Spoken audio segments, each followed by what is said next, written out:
Bismillahirrahmanirrahim. Assalamualaikum warahmatullahi wabarakatuh. Alhamdulillahi wa kafa.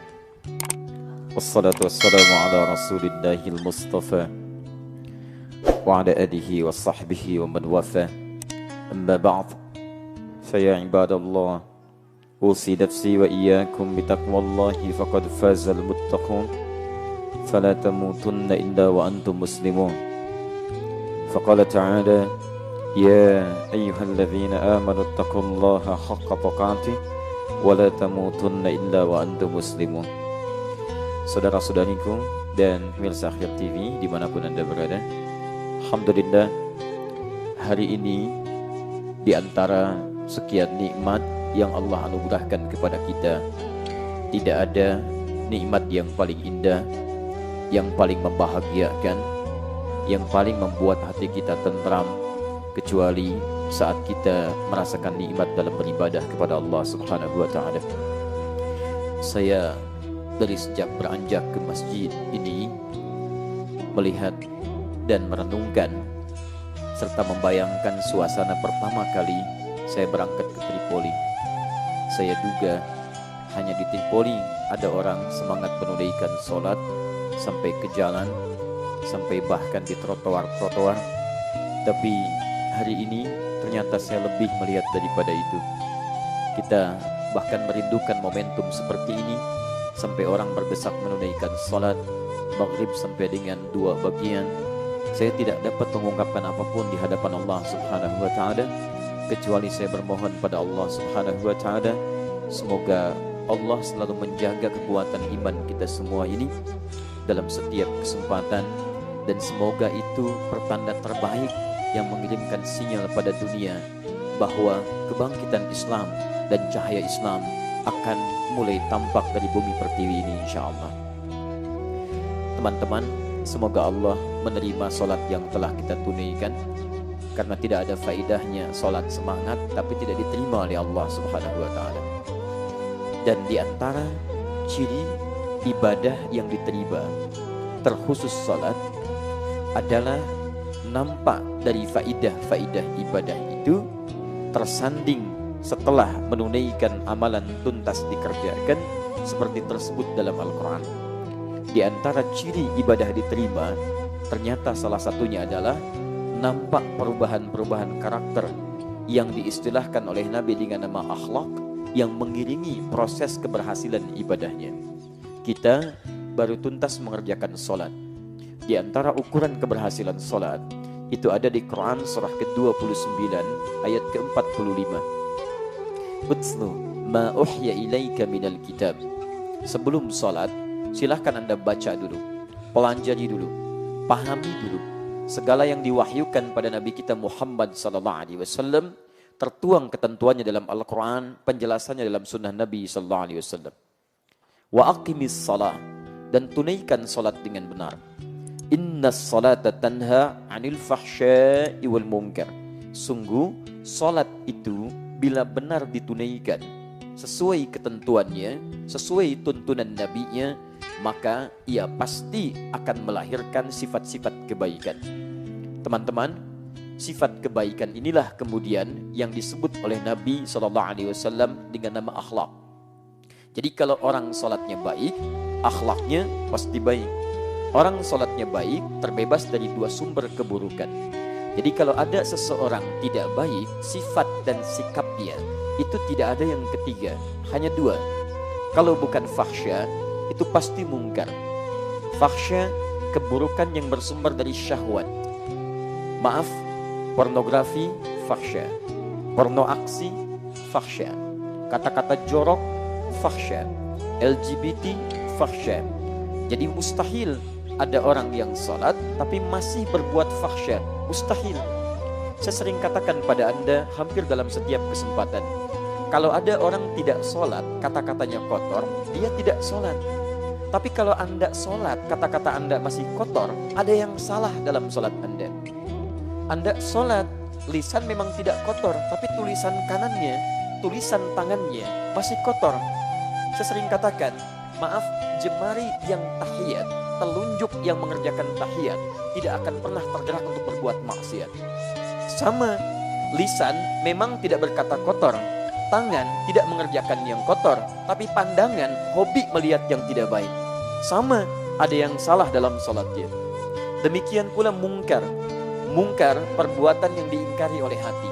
Jadi jika raga kita mengerjakan, hati kita menolaknya. Sumbernya nafsu perut dan akal. Bohong itu mungkar. Mencuri itu mungkar. Korupsi itu mungkar. Berselisih itu mungkar. Nabrak tiang itu mungkar. Bisa. Tuh. Bila sengaja dilakukan, tidak sengaja tidak ada masalah. Itu kecelakaan. Sudah fokus. Antum tertawa kalau pikiran antum jelek, mungkar antum. Betul. Balik lagi. Sudah. Teman-teman, jadi mustahil kalau ada orang sholat berbuat mungkar, itu mustahil. Kalau tidak sholat mengerjakan mungkar, dia tidak sholat. Tapi antum sholat, berbuat mungkar, ada yang salah. Karena itu kalau orang masih sholat kemudian tubuhnya mengerjakan yang mungkar, pasti hatinya mengingkari. Tidak percaya silahkan cek. Lisan berkata yang kotor, dusta misalnya, itu pasti hatinya tidak sepakat. Dari mana Pak kemarin? Dari kantor. Padahal misalnya main golf. Maka ketika lisan mengatakan dari kantor, itu hatinya akan mengingkari. Dusta. Bohong. Antum keluar dari sini, coba iseng-iseng pakai alas kaki teman yang lain.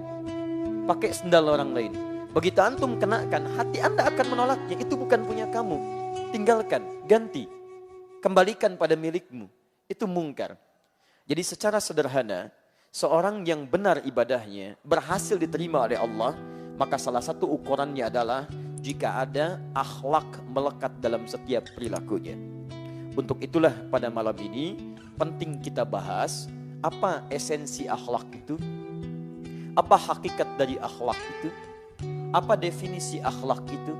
Jangan-jangan selama ini kita hanya mengatakan akhlak tapi kita tidak memahami apa itu akhlak. Dua, apa kemuliaan orang yang memiliki akhlak? Jangan-jangan kita tidak pernah mendalami satu hal bahwa yang cepat mengantarkan kita ke surga salah satunya adalah akhlak. Nanti kita lihat. Yang ketiga, bagaimana ukuran keberhasilan akhlak itu yang bisa dilihat dari perubahan orang-orang soleh terdahulu. Untuk itulah materi itu kita hadirkan di malam ini dengan harapan, dengan pelajaran itu mudah-mudahan ibadah kita diterima oleh Allah Subhanahu wa taala, pribadi kita berubah jadi baik dan cepat kita mengantarkan ke surga yang terbaik dengan izin Allah Subhanahu wa taala. Baik teman-teman, kita mulai bahasan kita. Saya punya waktu yang sangat terbatas sampai ke Isya. Kita akan berhenti. Jadi tolong fokus betul. Saya hanya punya waktu sampai Isya. Ya, sesi yang pertama. Setelah itu tunaikan salat Isya berjamaah, kita lanjutkan setelah Isya insyaallah. Baik. Kita mulai pertama. Di antara misi Rasulullah SAW yang kemudian diutus beliau dan ditugaskan oleh Allah untuk memberikan bimbingan-bimbingan kepada manusia, maka di antara tugas utamanya adalah akhlak. Tidak sekedar ibadah, tidak sekedar menguatkan akidah, tapi di antara yang paling utama adalah akhlak. Quran surah kedua Al-Baqarah ayat 151, paling kanan sebelah bawah. Kama arsalna fiikum rasulan minkum yatlu alaikum ayatina wa yuzakkikum. Sebagaimana kami telah utus bagi kalian rasul dari kalangan kalian yang kami berikan tugas, satu, untuk menyampaikan, mengajarkan, memahamkan ayat-ayat kami. Kemudian yang kedua, wa yuzakkikum, dan membantu kalian untuk membersihkan jiwa-jiwa dari sifat-sifat yang kotor. Para pakar tafsir menyepakati yang dimaksud membersihkan jiwa dari sifat yang kotor adalah latihan untuk melahirkan akhlak yang sempurna. Nanti kita akan lihat dari mana taunya itu. Salah satunya dari turunan hadis-hadis Nabi sallallahu alaihi wasallam. Agak cepat misalnya kalau antum punya Al-Arba'in, hadis misalnya nomor yang ke-6 sampai dengan nomor yang ke-10-nya, turunan-turunannya menyebutkan dengan akhlak. Saya langsung ke ujung hadisnya. Ala inna fil jasadi mudghatan idza salahat salahal jasadu kullu wa idza fasadat fasadal jasadu kullu. Ala wahyal qalbu. Ketahuilah, yakinkanlah pada dirimu, dalam jiwa manusia ada segumpal daging. Jika baik isinya, maka akan berpengaruh pada seluruh perbuatan anggota tubuhnya. Jadi kalau dari dalamnya bagus, masuk ke telinga, telinga hanya akan dengar yang bagus-bagus saja. Masuk ke mata, mata hanya akan melihat yang baik-baik saja. Masuk ke tangan, tangan hanya akan menyentuh yang baik-baik saja. Sampai ke ujung kakinya. Tapi wa idza fasadat fasadal jasadu kullu. Kalau buruk dalamnya, tidak dibersihkan, tidak disucikan itu, maka fasadal jasadu kullu. Maka turunan-turunan yang lahir ke dalam jasad semua akan buruk. Masuk ke mata, mata yang tadinya menatap yang baik jadi tidak baik. Masuk ke lisan, lisan mulai berkata yang tidak elok.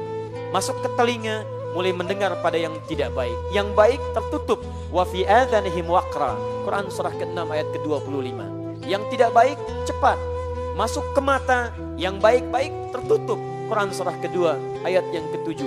Wa ala absarihim ghishawah. Tapi yang tidak baik gampang masuk ke kaki, yang baik susah melangkah, yang buruk-buruk mudah kemudian dilangkahkan. Maka teman-teman sekalian, ala wahyal qalbu, itulah hati, kalbu. Dan tugas Nabi ketika membersihkan suasana jiwa dari yang buruk-buruk itu, dampaknya lahir akhlak, sikap-sikap dalam kebaikan. Dari sinilah ulama menyimpulkan bahwa akhlak itu menjadi bagian terpenting dari misi Nabi SAW. Saking pentingnya misi ini, bahkan sebelum Nabi dilahirkan, dua orang Nabi dan Rasul yang jauh sebelum Nabi SAW dilahirkan, bahkan 29 sampai 30 generasi sebelum kelahiran Nabi Muhammad SAW, sudah memohon kepada Allah, jika diutus Rasul ini, maka di antara misi yang dibawa adalah akhlak. Quran surah kedua Al-Baqarah ayat 129, paling kiri sebelah atas, agak sedikit ke tengah. Rabbana wab'ath fihim rasulan minhum yatlu 'alaihim ayatika wa yu'allimuhumul kitaba wal hikmah wa yuzakkihim innaka antal azizul hakim. Nabi Ibrahim, Nabi Ismail selesai menuntaskan tugas dari Allah, meninggikan bangunan Ka'bah yang sempat runtuh atasnya pada zaman Nabi Nuh alaihi salam, kemudian berdoa di samping Ka'bah. Kisah meninggikannya ada di ayat 127-nya, kisah doanya di antaranya ayat 129. Ya Allah, mohon nanti utus seorang rasul yang lahir di sekitaran Ka'bah. Tidak ada satupun rasul yang lahir di dekat Ka'bah kecuali Nabi Muhammad SAW. Nabi Ismail lahir di Palestina, dibawa kemudian ke Makkah, ditinggalkan di Makkah, diabadikan di Quran surah ke-14 ayat 37. Biwadin ghairi dhi zar'in 'inda baitikal muharram. Meninggal di dekat Ka'bah. Tapi yang lahir dekat Ka'bah cuma Nabi Muhammad SAW. Saya ilustrasikan lokasinya supaya nanti saat umrah atau antum haji, antum bisa melihat beberapa situasi. Dan coba saya sarankan ya, daripada mengunjungi tempat-tempat yang tidak menguatkan iman, kenapa Anda tidak menyusuri jejak-jejak Nabi di kota suci itu? Misal, para sejarawan menunjukkan, saya mulai petanya misal dari sini. Kalau ini ada Grand Zamzam, maaf, ini kelihatan? Ya, memang saya belum nulis apa-apa ya, jadi wajar nggak kelihatan, nggak apa-apa. Baik, antum kelihatan? Kelihatan? Masya Allah, alhamdulillah ya, baik. Perhatikan baik-baik. Kalau ini Zamzam, kemudian di sini Safwa, saya ilustrasikan sedikit. Ini kurang lebih 7 meter, ada Jabal Qubais, ini Istana Raja. Saya buatkan Safwa supaya langsung ke arah sini. Ini Masjid Al-Haram sebelah sini, pintu utama yang di sini, ini ke arah pakai eskalator. Antum lewat ke sebelah kanan dari sini langsung, kemudian masuk ke arah sini. Antum temukan ini Jabal Qubais, ada pos security di sini. Ada yang jaga 1 orang, security warna coklat pakaiannya, polisi. Ya, saya betul, serius. Di sini ada CCTV 1 ke sini ngadepnya. Kemudian di sini ada tiang listrik. Enggak. Sudahlah. Betul, ya. Dan terakhir jadi tiang lampu ini. Betul, tiang lampu di sini. Ini konon rumahnya Abu Jahal dulu di sini. Baik, jadi Abu Jahal dekat tiang lampu sekarang. Jangan berbuat yang mungkar, awas. Kita sedang, ini nyata, ini keterangan sejarawan, saya cuma melukiskan kembali.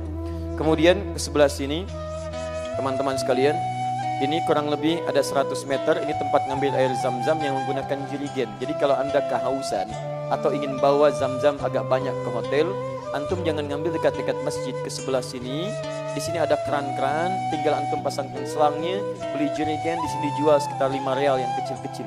Antum masukkan ke situ, bawa kemudian ke hotel. Ini lebih banyak persediaannya. Di sampingnya persis di sini ada Al-Maktabah Qadimah, perpustakaan yang sekarang disebut dengan museum lama. Warnanya kalau kita lihat di sini krem ya.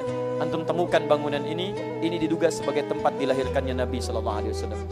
Tarik garis lurus ke sini. Ya, ini ada bukit di sini, terbit matahari dari sini, kalau bersinar arahnya sinarnya ke sini langsung. Ya, kami pernah ambil sinarnya ke sini. Kemudian ke pelataran haram, turun ke sini, ini masuk ada eskalator di sini. Sini ada tangga, ini ada 2 penjaga, ini kursi warna coklat, kursi warna merah di sini. Yang di sini jaga pakai jubah warna putih. Turun ke sini, ini pintu Babu Salam namanya. Dari Babu Salam antum masuk, ini sunnahnya dari sini ketika akan tawaf. Karena tembus dari sini, langsung ke Sofa, langsung ke Ka'bah. Ka'bahnya posisinya Hajar Aswad di sini. Lihat baik-baik.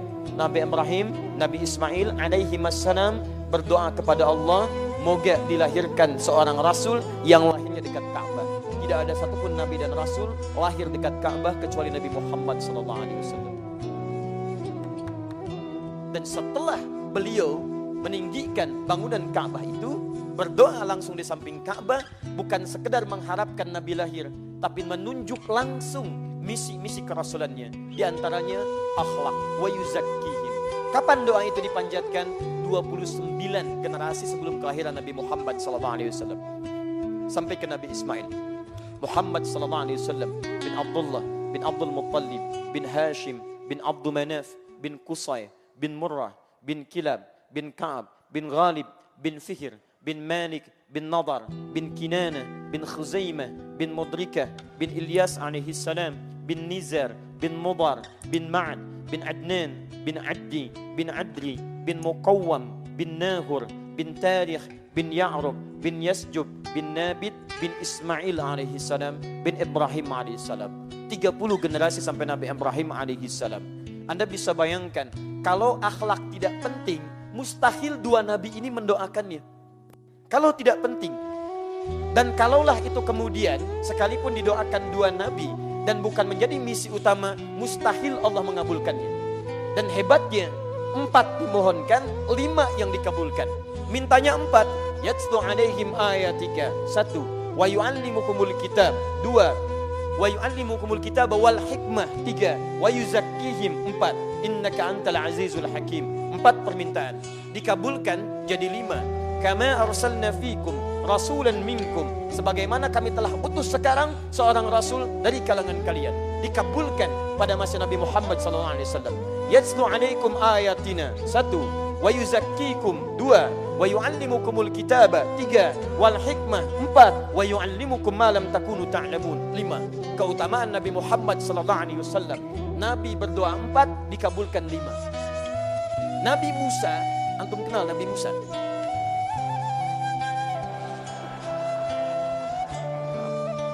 Masya Allah, belum Isya sudah kenal Nabi Musa. Saya malam dari Palembang, ada yang kenal Fir'aun. Di sini Nabi Musa. Nah, baik teman-teman, Nabi Musa akan datang ke Fir'aun. Saya ingin menunjukkan kemuliaan Nabi Muhammad SAW yang diisyaratkan dalam Al-Quran. Nabi Musa mau datang ke Fir'aun, itu berdoa dulu kepada Allah supaya minta diberikan kelapangan jiwa. Maka bermohon, Rabbi syrahli sadri wa yassirli amri wahlul 'uqdatan min lisani yafqahu qawli. Rabbi syrahli sadri. Sadar Fir'aun bukan cuma jahat, tapi kata-katanya itu begitu menikam. Jadi kalau keluar kata-kata, kalau orang biasa itu bukan cuma bertaruh dengan ketegangan, tapi bisa kehilangan nyawa. Saya tidak suka dengan rambut ini. Tolong pisahkan kepala dari badannya. Contoh mas, contoh. Jadi bukan nyuruh nyukur pak, suruh dipisahin kepalanya. Bersyukur antum tidak hidup di zaman Firaun itu. Ya. Dipisahkan.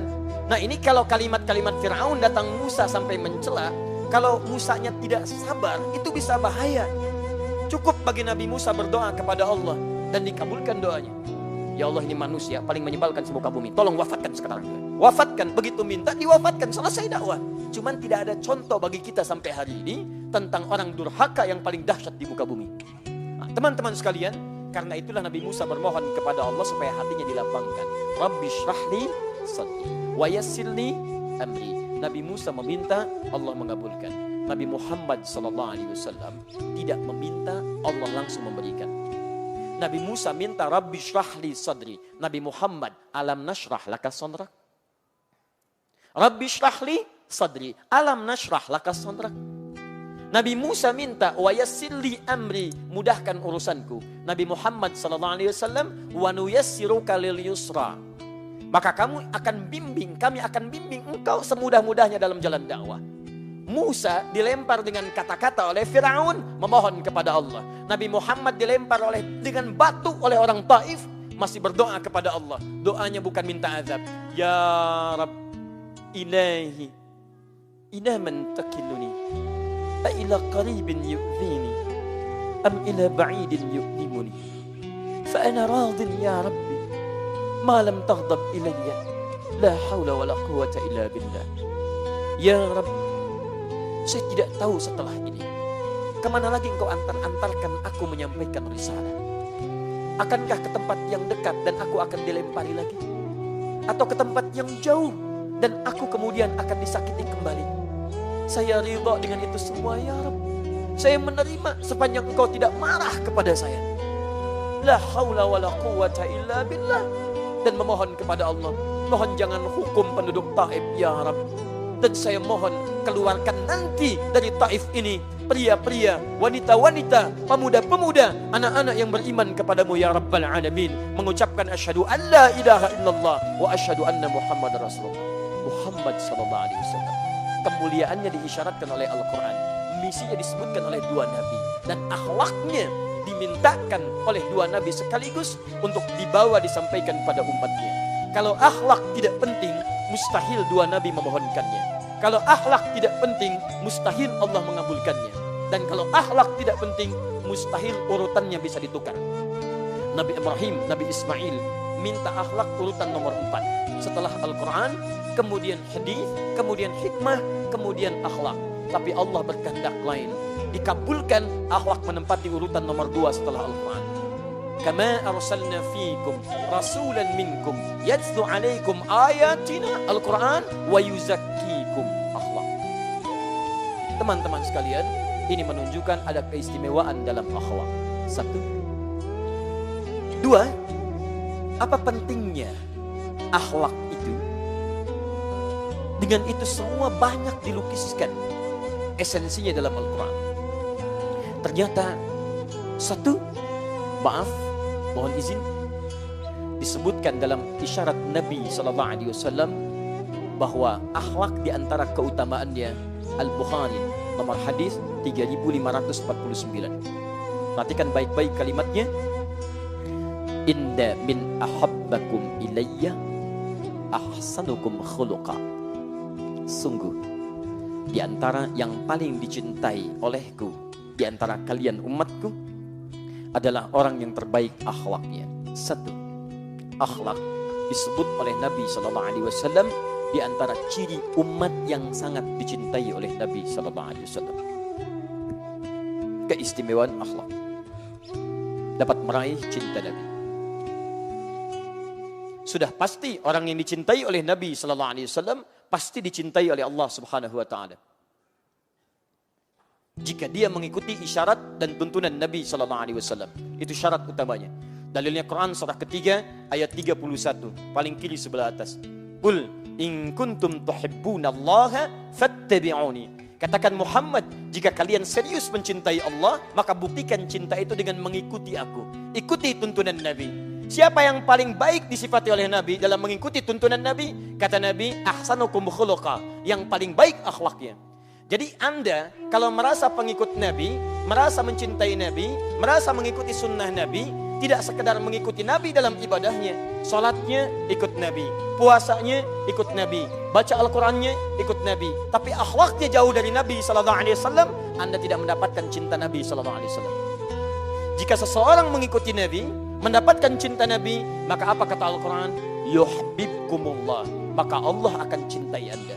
Satu, mendapatkan cinta Nabi sekaligus mendapatkan cinta Allah Subhanahu wa ta'ala. Dua, Masya Allah, antum dicintai pasangan hidup saja senangnya luar biasa. Kenapa antum tidak mengharapkan dicintai Rasulullah SAW? Suami dicintai istrinya, bahagia. Anak dicintai orang tuanya, bahagia. Orang tua dicintai anaknya, gembira. Kenapa antum tidak merasa ingin dicintai oleh Rasulullah SAW yang memikirkan antum dengan segenap jiwa dan raganya? Dan cinta, ingat, itu butuh pembuktian. Antum mencintai pasangan antum, mesti ada bukti. Sayang, namamu selalu tertulis di hatiku. Masya Allah. Maaf akhi, jangan tulis di hatimu, tulis di buku nikah. Bukti. Bukti. Jadi kalau cuma bicara tidak ada pembuktian dalam pernikahan, itu bukan cinta hakikat sesungguhnya. Kata orang itu cinta monyet. Salah, karena monyet pun tidak pernah melakukan itu. Jangan karena antum berbuat hewan yang disalahkan.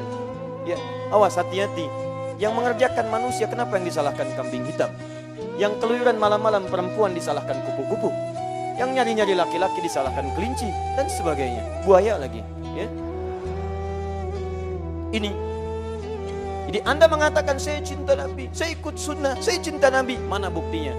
Jika akhlak Anda tidak seperti apa yang Nabi inginkan, maka pembuktian Anda di sini tidak sesuai dengan ketentuan Nabi SAW. Jelas di sini? Dua. Pelan-pelan. Kita pakai dalil saja dulu ya. Hadis riwayat At-Tirmidzi. Nomor hadis 1162. At-Tirmidzi ini nama aslinya Muhammad, tumbuh dan wafat di kota Tirmidz, makanya dikenal dengan At-Tirmidzi. Ya, orangnya saleh, hafal Al-Quran, hafal banyak hadis, membuat kitab hadis juga, ya, Sunan At-Tirmidzi atau dikenal di zaman Jami' At-Tirmidzi. Tahukah antum beliau di masa sepuhnya buta matanya. Masa sepuhnya sampai buta, kemudian masih bermohon kepada Allah, berdoa. Ditanya oleh koleganya, "Ya Syekh, lima hakadha? Kenapa Anda sampai menangis seperti ini, sampai buta matanya?" Jadi buta mata itu karena banyak menangis berdoa. Apa kata Imam At-Tirmidzi? Laqad khasyitu lau tawaffani rabbil an. Saya takut sekali kalau diwafatkan oleh Rabbku pada saat ini, masih kurang bekalku di hadapan Allah Subhanahu wa ta'ala. Anda bisa bayangkan, imam besar, ahli Quran, ahli hadis, ahli tahajud, ahli siam, mengarang kitab hadis, banyak pahalanya insyaAllah, tapi di akhir hidupnya masih menangisi dirinya sampai buta matanya karena takut bekalnya masih kurang di hadapan Allah Subhanahu wa ta'ala. Coba antum cek, antum imam besar juga bukan, jadi makmum kadang-kadang, Quran bukan ahlinya, hadis juga belum dihafalkan sepenuhnya. Silahkan cek di hadapan Allah seperti apa antum. Beliau menangis sampai buta. Antum masih bisa melihat, kenapa tidak pernah digunakan penglihatan pada yang baik-baik? Ada anak 4 tahun, mata buta, hafal Quran. Antum datang nanti 17 Desember ke Istiqlal. Kita punya acara Hari Al-Quran. Kami akan hadirkan pada antum. Ada yang tidak bisa melihat, ada yang pekerjaan antum anggap kadang-kadang biasa-biasa saja. Ada yang kelihatannya mungkin bagi sementara orang tidak menghasilkan sesuatu yang hebat dalam urusan dunia, tapi mereka penghafal Quran. 4 tahun buta, hafal Quran. Antum dikasih 40 tahun, 50 tahun, 60 tahun, sampai detik ini, sampai malam ini masih belum punya waktu hanya sekedar untuk membaca. Antum butuh berapa tahun lagi? Karena itulah kemudian setidaknya kalau Anda belum mampu meningkatkan kesolehan, berlomba dengan orang soleh meningkatkan kebaikan, seyogianya saya ingatkan antum, segeralah berlomba dengan para pendosa untuk beristighfar dan bertobat kepada Allah Subhanahu wa ta'ala. Tirmidzi nomor hadis 1162. Lihat baik-baik. akmalul mu'minina imanan qala Rasulullah sallallahu alaihi wasallam akmalul mu'minina imanan. Orang mukmin yang paling sempurna imannya. Masya Allah. Orang mukmin, orang beriman yang paling sempurna imannya. Apa ukurannya dalam pandangan Nabi sallallahu alaihi wasallam? Ternyata tidak nampak sekedar dalam ukuran salatnya. Tidak disebutkan puasanya. Bukan banyaknya hafalan Qur'annya. Kata Nabi, ahsanukum khuluqa. Ahsanuhum khuluqa. Ternyata orang mukmin yang paling sempurna imannya, kata Nabi sallallahu alaihi wasallam, adalah orang yang paling mulia akhlaknya. Akhlak menunjukkan sempurna iman. Masya Allah. Jadi kalau antum salatnya bagus, bacaannya bagus, hafalan Qur'annya banyak, tapi maaf, sisi yang ini kemudian kosong, maka di situ menunjukkan imannya masih belum sempurna dalam ukuran Nabi sallallahu alaihi wasallam. Hadis Muslim nomor hadis 5611. Maaf, ini hadisnya populer tentang muflis. Yati yaumal qiyamati bi salatin. Datang orang di hari kiamat dengan pahala salat yang banyak, wasiyamin, puasanya rajin, wa zakatin, zakatnya tidak tertunda. Maaf, wa yati qad syatama hadza. Cuman sayang, dia pun membawa banyak dosa, pernah mencaci si fulan. Wa qadhafa hadza, senangnya menuduh si fulan. Wa akala mala hadza, mengambil hak orang lain tanpa dibenarkan. Wa daraba hadza, senangnya berselisih, kadang-kadang secara fisik. Wa safaka dama hadza, bahkan ada yang menumpahkan darah, menyebutkan nama Allah di dalamnya. Tembak orang, bunuh orang, pukul orang, sebutkan nama Allah di dalamnya. Allahu Akbar. Apa yang terjadi? Perhatikan baik-baik. Tu'khadhu hadza min hasanatihi wa hadza min hasanatihi. Kalau ada orang berbuat kebaikan, dia salat, kemudian setelah itu dia mencela orang lain, maka pahala salatnya dipindahkan langsung pada yang dicelanya. Seketika. Saya tidak, Ustaz, alhamdulillah, tidak seperti itu tuh yang di luar tuh. Sama. Pindah. Tu'khadhu hadza min hasanati wa hadza min hasanati. Diambil terus. Fa in faniyat hasanatuhu, kalau habis keburukannya, habis kebaikannya yang ini, kemudian tersisa keburukannya. Di kebaikan modal sudah tidak ada, keburukan masih ada. Contoh, pernah berdusta pada orang lain misal, maka apa kemudian yang terjadi? Diambil keburukan dosa orang tadi, ditimpakan kepadanya. Faturiha finnar, maka dilemparkan ke dalam neraka. Karena itu selalu ketakwaan dalam pengertian ibadah ritual akan bersanding kebaikan takwa dalam wujud ibadah-ibadah berbentuk akhlak. Teman-teman, hadis riwayat Muslim ditemukan juga kemudian di At-Tirmidzi, disalin lagi kemudian di Al-Arba'in An-Nawawiyah, di At-Tirmidzi nomor hadis 1987, di Al-Arba'in nomor hadis yang ke-18. Di situ kemudian disebutkan an Jundub bin Junadati wa an Mu'adz ibn Jabal radhiyallahu taala anhuma qala. Hadis riwayat Jundub bin Junadah, nama samarannya atau laqabnya Abu Dzar Al-Ghifari. Juga dari riwayat Mu'adz bin Jabal radhiyallahu taala anhuma, keduanya berkata, qala Rasulullah sallallahu alaihi wasallam, Rasulullah sallallahu alaihi wasallam pernah bersabda, ittaqillaha haitsu ma kunt. Bertakwalah kepada Allah Subhanahu wa taala dimanapun Anda berada. Perhatikan baik-baik. Kalimat takwa setidaknya disebutkan dalam Al-Quran sebanyak 115 kali. Kadang disebutkan menunjuk pada ibadah ritual. Salat disebut bagian dari takwa. Quran surah kedua ayat 2-3. Dzalikal kitabu la raiba fi hudan lil muttaqin. Siapa orang takwa di situ? Ayat 3-nya. Alladzina yu'minuna bil ghaib wa yuqimunas shalah. Tapi juga takwa disebutkan terkait dengan akhlak. Ittaqillaha haitsu ma kunta. Bertakwalah kepada Allah dimanapun Anda berada. Wa atbi'is sayyi'atal hasanata tamhuha.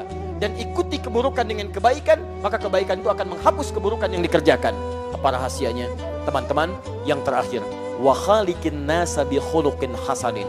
Dan berakhlaklah kepada manusia dengan akhlak yang mulia. Akhlak disebut bagian dari takwa di situ.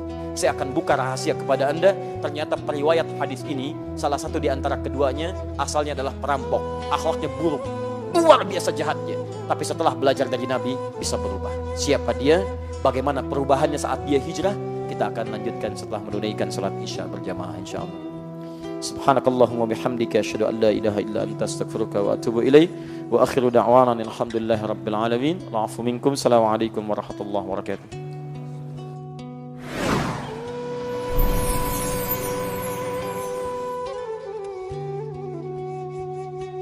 Assalamualaikum warahmatullahi wabarakatuh. Alhamdulillah, wassalatu wassalamu ala rasulillah wa ala alihi wa sahbihi wa man walah wa ba'd. Fa ya ibadallah, usi nafsi wa iyyakum bitaqwallahi faqad fazal muttaqun. Fala tamutunna illa wa antum muslimun. Saudara-saudariku dan pemirsa Akhyar TV dimanapun Anda berada, alhamdulillah kita telah menunaikan sholat Isya berjamaah waktu Indonesia bagian Barat langsung dari Bandung. Kita bermohon pada Allah Subhanahu wa taala semoga sholat yang telah kita tunaikan diterima oleh Allah Subhanahu wa taala dengan penerimaan terbaik. Demikian pemirsa dimanapun Anda berada, semoga di antara kita semua yang juga belum menunaikan sholat Isya dilembutkan hatinya oleh Allah Subhanahu wa taala, diringankan langkahnya untuk menunaikan sholat Isya berjamaah insyaallah. Teman-teman sekalian, kita coba lanjutkan, dan saya hanya bisa menghimbau pada teman-teman untuk bisa menyesuaikan tempat sehingga bisa saling memberikan kenyamanan. Jika memang masih ada space-nya, maka dipersilahkan untuk duduk dan meluaskan dengan baik. Jika tidak memungkinkan, maka mohon bisa menyesuaikan tempat dalam keadaan terbaik insyaallah. Apa yang bisa saya berikan, silahkan sampaikan. Saya usahakan sebaik yang bisa saya maksimalkan. Ya, tadi saya tanya kalau kemudian butuh air, antum sampaikan, ambil aja dulu, nanti teman-teman panitia bagikan kalau memang diperlukan. Nanti biar saya aja yang nanggung untuk itunya, untuk pembayarannya. Antum yang penting antum hadir, bisa belajar dengan baik ya. Saya kesini tidak datang mencari sesuatu. Saya hanya punya tugas menyampaikan titipan dari Allah, yang dengan itu kita bersama-sama berubah jadi baik insyaallah. Baik, kita lanjutkan. Akhlak menempati posisi penting dalam misi Nabi Sallallahu Alaihi Wasallam sebagai seorang Rasul. Tidak hanya memberikan penegasan bahwa dengan akhlak itu kita bisa meraih cinta Nabi sekaligus cinta yang utama dari Allah Subhanahu Wa Taala. Dengan akhlak itu juga menjadi indikator tingkat kesempurnaan iman kita di hadapan Allah Subhanahu wa taala. Dan dengan akhlak itu ternyata itu pun menjadi indikator ketakwaan seorang hamba di hadapan Allah Subhanahu wa taala. Karena ketika Allah menyebutkan kalimat takwa dalam Al-Qur'an juga terkorelasi dengan penjabaran akhlak dalam berkarakter di kehidupan. Quran surah ketiga Ali Imran ayat 133 sampai 134. Paling kanan sebelah atas, ketika Allah menyebutkan orang takwa di sini, wasari'u ila maghfiratin min rabbikum wa jannatin arduha as-samawati wal ardu uiddat lil muttaqin. Bergegaslah Anda untuk memohon ampunan kepada Allah, evaluasi diri, segera berubah, dan dambakanlah setidaknya bisa meraih surga di akhirat kelak yang kami siapkan, kata Allah, seluas langit dan bumi untuk orang takwa. Siapa orang takwa di sini? Ternyata yang disebutkan bukan aspek pertama dalam bentuk ibadah ritual, tapi ternyata akhlak. Alladzina yunfiquna fis sarai wad dharra. Akhlak berbagi dengan sesama. Wal kadhiminal ghaidha. Akhlak yang sanggup menahan amarah. Wal afina 'anil nas. Kekuatan akhlak yang sanggup memaafkan kesalahan orang lain dengan cara yang wajar. Wallahu yuhibbul muhsinin. Kekuatan akhlak yang menampilkan kebaikan-kebaikan dan kemuliaan dalam hidup. Ternyata yang menjadikan kita menjejak pintu surga seluas langit dan bumi, salah satunya takwa, nilainya kekuatan akhlak. Untuk itulah kemudian Nabi menegaskan dalam sekian hadisnya, dan tadi kami sampaikan dalam hadis riwayat At-Tirmidzi nomor hadis 1987. Imam An-Nawawi menegaskan kembali hadis ini, menyantumkan dalam 42 hadis di Al-Arba'in, beliau tempatkan di nomor 18 itu. Perhatikan periwayatnya. Yang unik, yang meriwayatkan hadis akhlak kebaikan ini dengan sabda Nabi sallallahu alaihi wasallam indama qala ittaqillaha haitsu ma kunt. Bertakwalah kepada Allah dimanapun Anda berada. Bukan cuma di masjid, di kantor Anda bertakwa, di rumah tangga Anda bertakwa, di kehidupan sosial Anda bertakwa. Maaf, di bis Anda bertakwa, di angkot Anda bertakwa, di jalan Anda bertakwa. Kalau sudah semua itu hadir dalam kehidupan kita, wa atbi'is sayyi'atal hasanata tamhuha. Setiap orang tidak ada yang sempurna. Kata Nabi, kalau pernah berbuat salah, segera hijrah jadi orang baik. Karena kebaikan itu akan menutup kesalahan-kesalahan yang pernah dilakukan. Demi Allah saya katakan, orang baik sekarang bukan berarti tidak pernah punya masa lalu yang kelam. Karena hidup kita itu semua seperti rembulan, pernah punya sisi gelap. Tapi kita itu punya tawaran. Kenapa kita tidak memilih untuk hadir dengan cahaya di malam yang sangat bening itu? Kegelapan itu bisa tumbuh terlihat indah ketika ada sinar rembulannya. Jadi kita bisa keluar dari kegelapan dengan memunculkan kebaikan-kebaikan. Anda berubah jadi orang baik, maka kesalahan Anda akan dilupakan banyak orang. Bahkan kekurangan kita di masa lalu pun itu akan jadi ibrah. Itu hebatnya. Ada orang dari dulu salah, sampai sekarang salah tidak mau berubah, kesalahannya, maaf, tidak menjadikan hikmah kebaikan bagi orang lain. Tapi hebatnya, orang baik sekarang punya masa lalu yang kelam. Begitu disebutkan masa lalunya, bukan menjadi aib untuknya, tapi hikmah kebaikan menjadi kisah bagaimana dia bisa merubah. Tidakkah Anda lihat sahabat-sahabat Nabi yang diantara mereka punya masa lalu yang kelam? Bahkan hadis akhlak ini ditutup dengan kalimat wa khaliqin nasa bi khuluqin hasanin, dan berakhlaklah dengan manusia. Perhatikan kalimat manusianya. Dari 5 nama yang pernah saya sebutkan, bahkan sejak saya datang ke Bandung di Masjid Al-Murabi, saya sampaikan 5 nama disebutkan dalam Al-Quran manusia pada umumnya. Kadang Bashar 35 kali disebutkan dalam Al-Quran. Contoh Quran pertama kali di Quran surah 15 ayat ke-28. Wa idh qala rabbuka lil malaikati inni khaliqun bashara. Bashar, 1 individual. 2 ins seringkali disandingkan dengan jin dalam Al-Quran. Pasangan ini disebutkan setidaknya 18 kali di Quran. Ya ma'syaral jinni wal ins wa ma khalaqtul jinna wal ins. Tunggal masih. Insan disebutkan 65 kali dalam Al-Quran. Di 63 ayat berbeda, di 43 surah yang tidak sama. Bahkan surahnya disebutkan dengan namanya, surah ke-76. Al-Insan, hal ata 'alal insan, Ar-Rahman, 'allamal Qur'an, khalaqal insan. Wahyu pertama, Iqra, bismi rabbikal ladzi khalaq, khalaqal insan. Tapi masih tunggal. Teman-teman, 4 Bani Adam, menunjuk pada asal mula keturunannya. 7 kali disebutkan dalam Al-Quran. Misal Quran surah ke-7 ayat 31 itu. Ya Bani Adam, khudhu zinatakum inda kulli masjid. Menunjuk bahwa semua manusia berasal dari kakek moyang yang sama, Adam alaihissalam. Tapi di sini ketika Anda diminta berakhlak kepada manusia, tidak disebutkan bashar, bukan disebutkan ins, tidak disebutkan insan, tidak menyebutkan asal moyang Bani Adam, tapi maaf, disebutkan yang kelima, nas. 241 kali disebutkan dalam Al-Quran. Kalau disebutkan an-nas, itu artinya menunjuk pada manusia semua kalangan. Besar, kecil, tua, muda, laki-laki, perempuan, merasa baik, merasa kurang baik, semua. Sepanjang dia masih manusia, maka tidak ada ajaran terindah kecuali dari Al-Quran dan Sunnah Nabi SAW. Sepanjang masih manusia, ada peluang dia berbuat baik. Maka perlakukan dengan kebaikan, mudah-mudahan sifat buruk itu hilang dengan baiknya akhlak Anda. Silakan antum cek. Bahkan akhlak Quran itu luar biasa. Setiap menemukan orang bermasalah dalam Al-Quran, itu umumnya tidak pernah disebutkan nama orangnya. Selalu perbuatannya dengan inisial namanya. Silahkan cek, Fir'aun bukan nama aslinya, tapi gelar, inisial dari gelarnya, Faraon. Abu Lahab bukan nama aslinya. Ketika disebutkan ingin memberikan akhlak kepada kita, maaf, bukan orangnya yang salah, perbuatannya yang keliru. Jadi kalau Anda ingin meluruskan seseorang, jangan celak namanya. Karena boleh jadi ada nama yang serupa, dia tidak melakukan perbuatan yang sama. Silahkan cek, ada seorang bernama Hasan misalnya, melakukan keburukan. Anda celak namanya, dasar Hasan kamu. Ingat, cucu Nabi Hasan. Kamu Hasan, kelakuan Otong. Ingat, Otong pun belum tentu begitu. Itu di Pandeglang, ada pondok pesantren As-Salafiyah, As-Sanusiyah, pemimpinannya Kiai Haji Otong Yunus. Hati-hati teman-teman sekalian. Jadi ketika Anda menyebutkan nama, Anda ingin mengunjingkan orangnya atau memperbaiki perilakunya. Lihat akhlak Quran, khaliqin nas. Siapa yang meriwayatkan? Orang yang pernah punya masa lalu yang gelap. Siapa beliau? Jundub bin Junadah. Dari mana beliau? Dari kabilah Ghifar. Makanya disebut dengan Al-Ghifar, yang berasal dari Ghifar.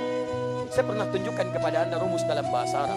Jika Anda temukan al dan ujungnya i, itu umumnya ada di antara maknanya menunjuk nama daerah.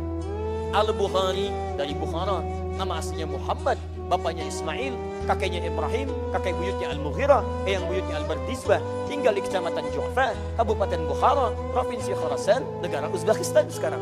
Datang dia, kemudian mencari hadis sampai ke Mekah, sampai ke Madinah, sampai ke Irak.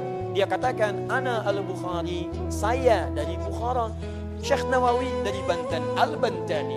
Ana Al-Bantani, saya dari Banten. Syekh Ahmad Khatib dari Minangkabau, Ahmad Khatib Al-Minangkabawi. Syekh Yasin dari Padang, Syekh Yasin Al-Padangi. Syekh Abdul Somad dari Palembang, Syekh Abdul Somad Al-Palembangi. Antum sah, silahkan.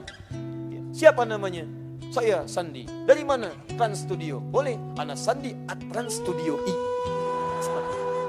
Sampaikan, sah. Abu Dzar julukannya dari Ghifar. Antum tahu siapa Ghifar? Perhatikan ya. Tidak pernah disebutkan Jundub bin Junadahnya dalam nama yang populer. Kalau sekarang antum tanyakan, kenal enggak Jundub? Tidak. Abu Dzar? Kenal. Kenal di mana? Ya, pernah dengar. Jadi kalau disebutkan Abu Dzar, pasti Al-Ghifarinya ikut. Dan tidak semua orang tahu kalau Al-Ghifari itu menunjuk pada daerah Ghifar. Apa daerah Ghifar itu? Daerah yang tidak mudah. Daerah hitam di masa lalu. Banyak kehidupan perampok pada saat itu. Maaf, mereka terkenal dengan petualang yang sangat tangguh. Menyusuri medan-medan dari lembah-lembah sampai kemudian padang pasir. Jadi kalau antum pengen cari petualang yang hebat, itu daerah Ghifar. Tapi juga daerah itu banyak kehidupan hitamnya. Perampok banyak di situ. Penadah banyak di situ. Dan tidak ada saingan. Kalau perampok sekarang pengen bersaing, antum telat. Ketinggalan antum, sudah ada yang duluan. Jadi mendingan gak usah merampok lah. Ya ketinggalan. Tapi yang hebat, dia Allah dengan sifat keadilannya memberikan kesempatan pada setiap jiwa manusia sebelum sampai ke kerongkongan untuk kembali menjadi orang baik. Diberikan hidayah. Kan saya sering katakan kepada Anda, selevel manusia paling buruk pun Firaun masih diberikan petunjuk. Tidak ada manusia yang tidak dapat petunjuk. Yang ada itu ketika diberikan dia nggak mau ngambil. Itu masalahnya. Silakan cek Firaun. Ini satu-satunya manusia paling zalim disebutkan di Quran. Ngaku Tuhan, ana rabbukumul a'la. Manusia sekarang paling banter ngaku nabi, dia ngaku Tuhan. Silahkan cek. Antum pernah bunuh orang, dia bunuh orang sejak keluar dari kandungan. Bahkan diintip-intip dalam kandungan itu. Diberikan algojo, dampingi perempuan yang sedang mengandung. Apa yang terjadi? Lahir perempuan, bebaskan. Laki-laki, eksekusi seketika. Eksekusinya jangan bayangkan kekejamannya. Banting ke tanah, gorok berkali-kali. Quran surah kedua, ayat 49. Paling kiri sebelah atas. Wa idh najjaynakum min ali fir'aun yasumunakum su'al 'adzab yudzabbihuna abna'akum wa yastahyuna nisa'akum. Perhatikan, manusia durjana mengaku Tuhan, tidak ada saingan. Hobi bunuh orang. Fitrah Allah masih melekat dengan keadilannya. Diutus 2 nabi sekaligus. Kita sampai sekarang gak pernah ngaku Tuhan. Paling banter ada yang ngaku nabi. Gak pernah bunuh orang gak seperti Firaun. Perhatikan baik-baik. Tapi Allah sifat keadilannya, Firaun masih ditunjukkan 2 nabi. Kita aja sampai sekarang 1 nabi gak pernah lihat. Firaun 2 nabi, Quran surah ke-20 ayat 43 sampai 44. Idhaba ila fir'auna innahu tagha. Musa dan Harun pergilah kepada Firaun. Dia sudah mulai menyimpang. Tagha, penyimpangan dengan kedudukan. Bagha, penyimpangan dengan harta benda. Qarun mendapatkan bagha, Firaun mendapatkan tagha. Qarun, Quran surah ke-28 ayat 76, paling kiri sebelah bawah. Inna Qaruna kana min qaumi Musa fabagha alaihim. Bagha, penyimpangan dengan harta benda.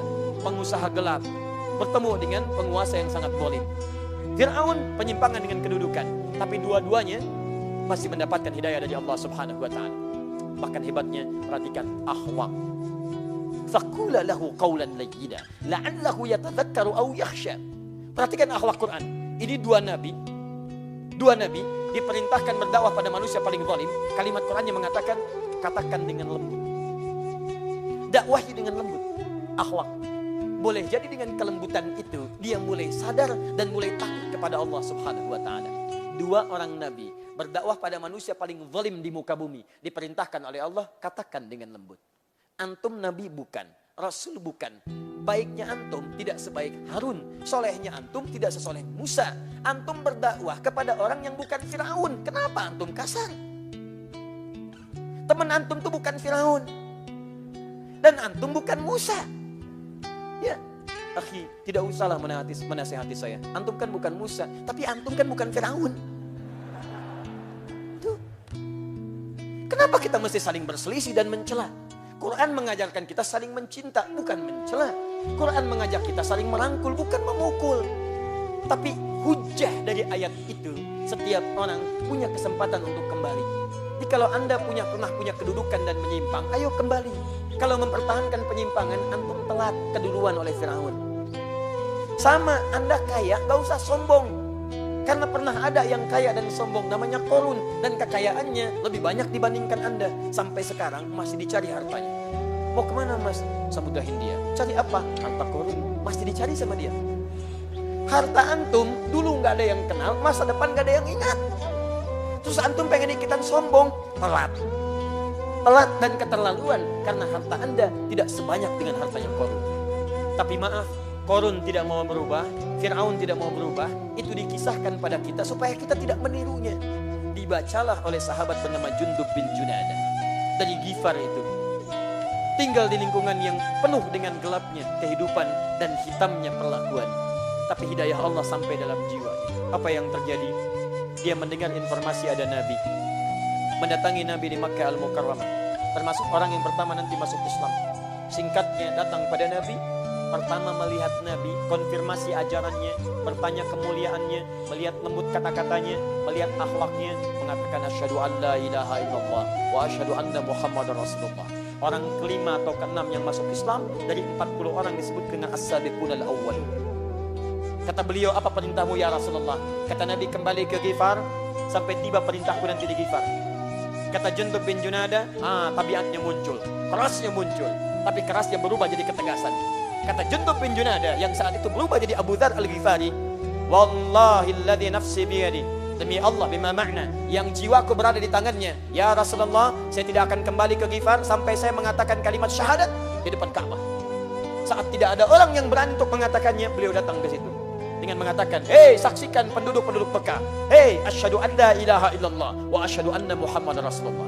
Sifat kerasnya di dunia yang gelap dialihkan dengan ketegasan di dunia yang terang benderang. Minadh dhulumati ilan nur. Allah kalau sudah bimbing seseorang menjadi wali orang beriman, maka dikeluarkan dari kegelapan pada kebaikan. Quran surah kedua ayat 257, paling kanan sebelah atas. Allahu waliyul ladzina amanu yukhrijuhum minadh dhulumati ilan nur. Allah wali, pembimbing bagi orang-orang beriman. Jika dia mau kembali kepada Allah, akan dikeluarkan dari dunia yang gelap, keluar kepada dunia yang terang benderang. Ini saya ajak antum teman-teman. Antum itu kalau pernah berbuat salah, kita manusia. Saya sering tegaskan kalimat ini. Dulu sahabat Nabi pernah salah, tapi ada peluang untuk kembali. Ayo kita hijrah menjadi lebih baik dalam pandangan Allah Subhanahu wa taala. Biasanya prosesnya tidak mudah. Kalau agak pekat, hidayahnya sampai, tapi perubahannya agak lambat. Tapi tidak mengapa, antum respon, perubahan terjadi. Teman saya sama Ustadz dulu pernah dakwah di Gang Doli, Surabaya. Waktu belum hilang, sekarang sudah habis. Saat berdakwah itu Masya Allah, kalimatnya, kata-katanya, isinya bagus.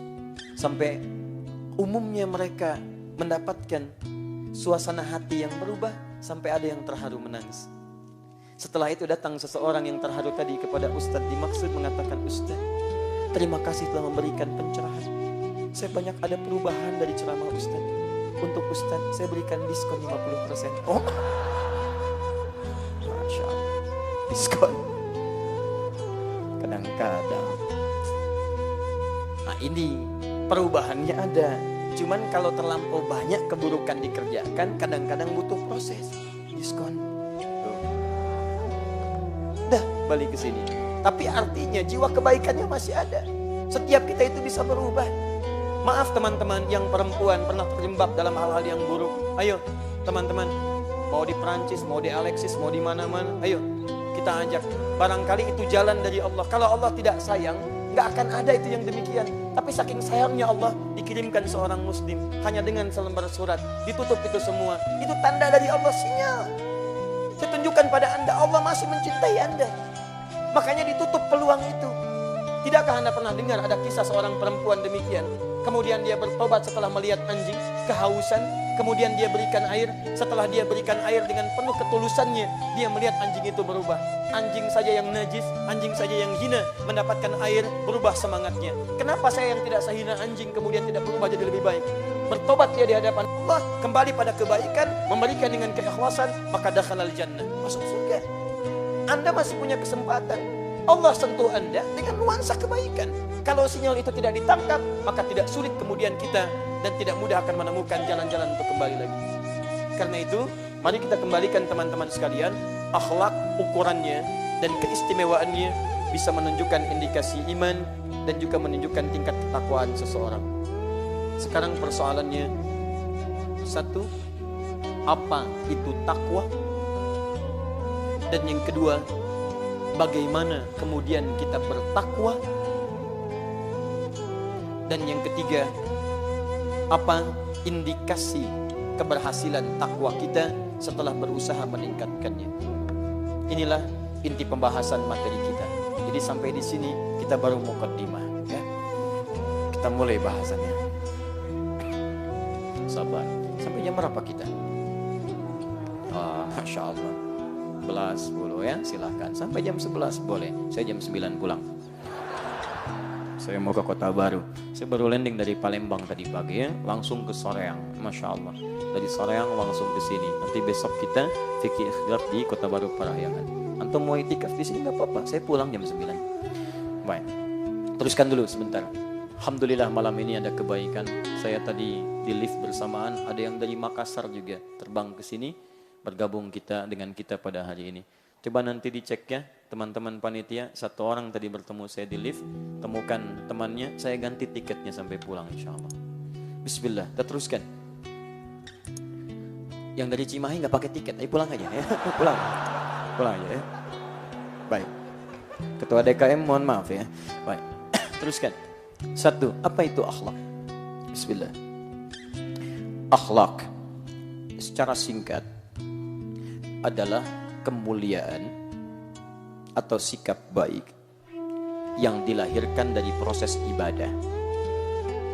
Kemuliaan atau sikap baik yang dilahirkan dari proses ibadah.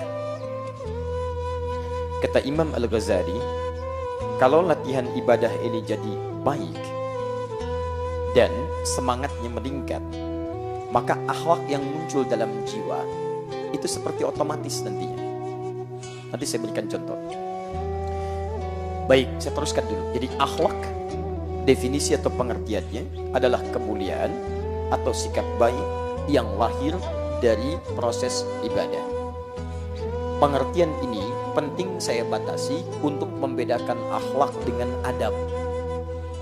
Kalau adab, itu kemuliaan, sikap baik yang lahir dari proses pendidikan atau pengajaran.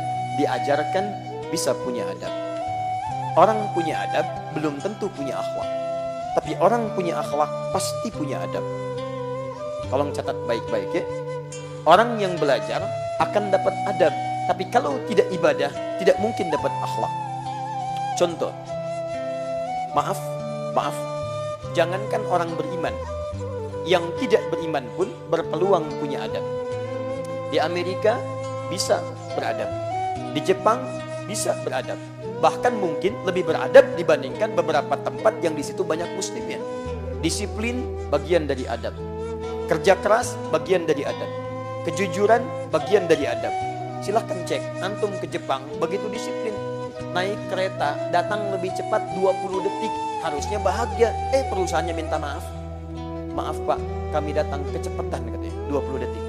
Padahal antum dari Bandung ke Jakarta targetnya jam 7, ternyata jam 7 nyampe kurang 20 detik.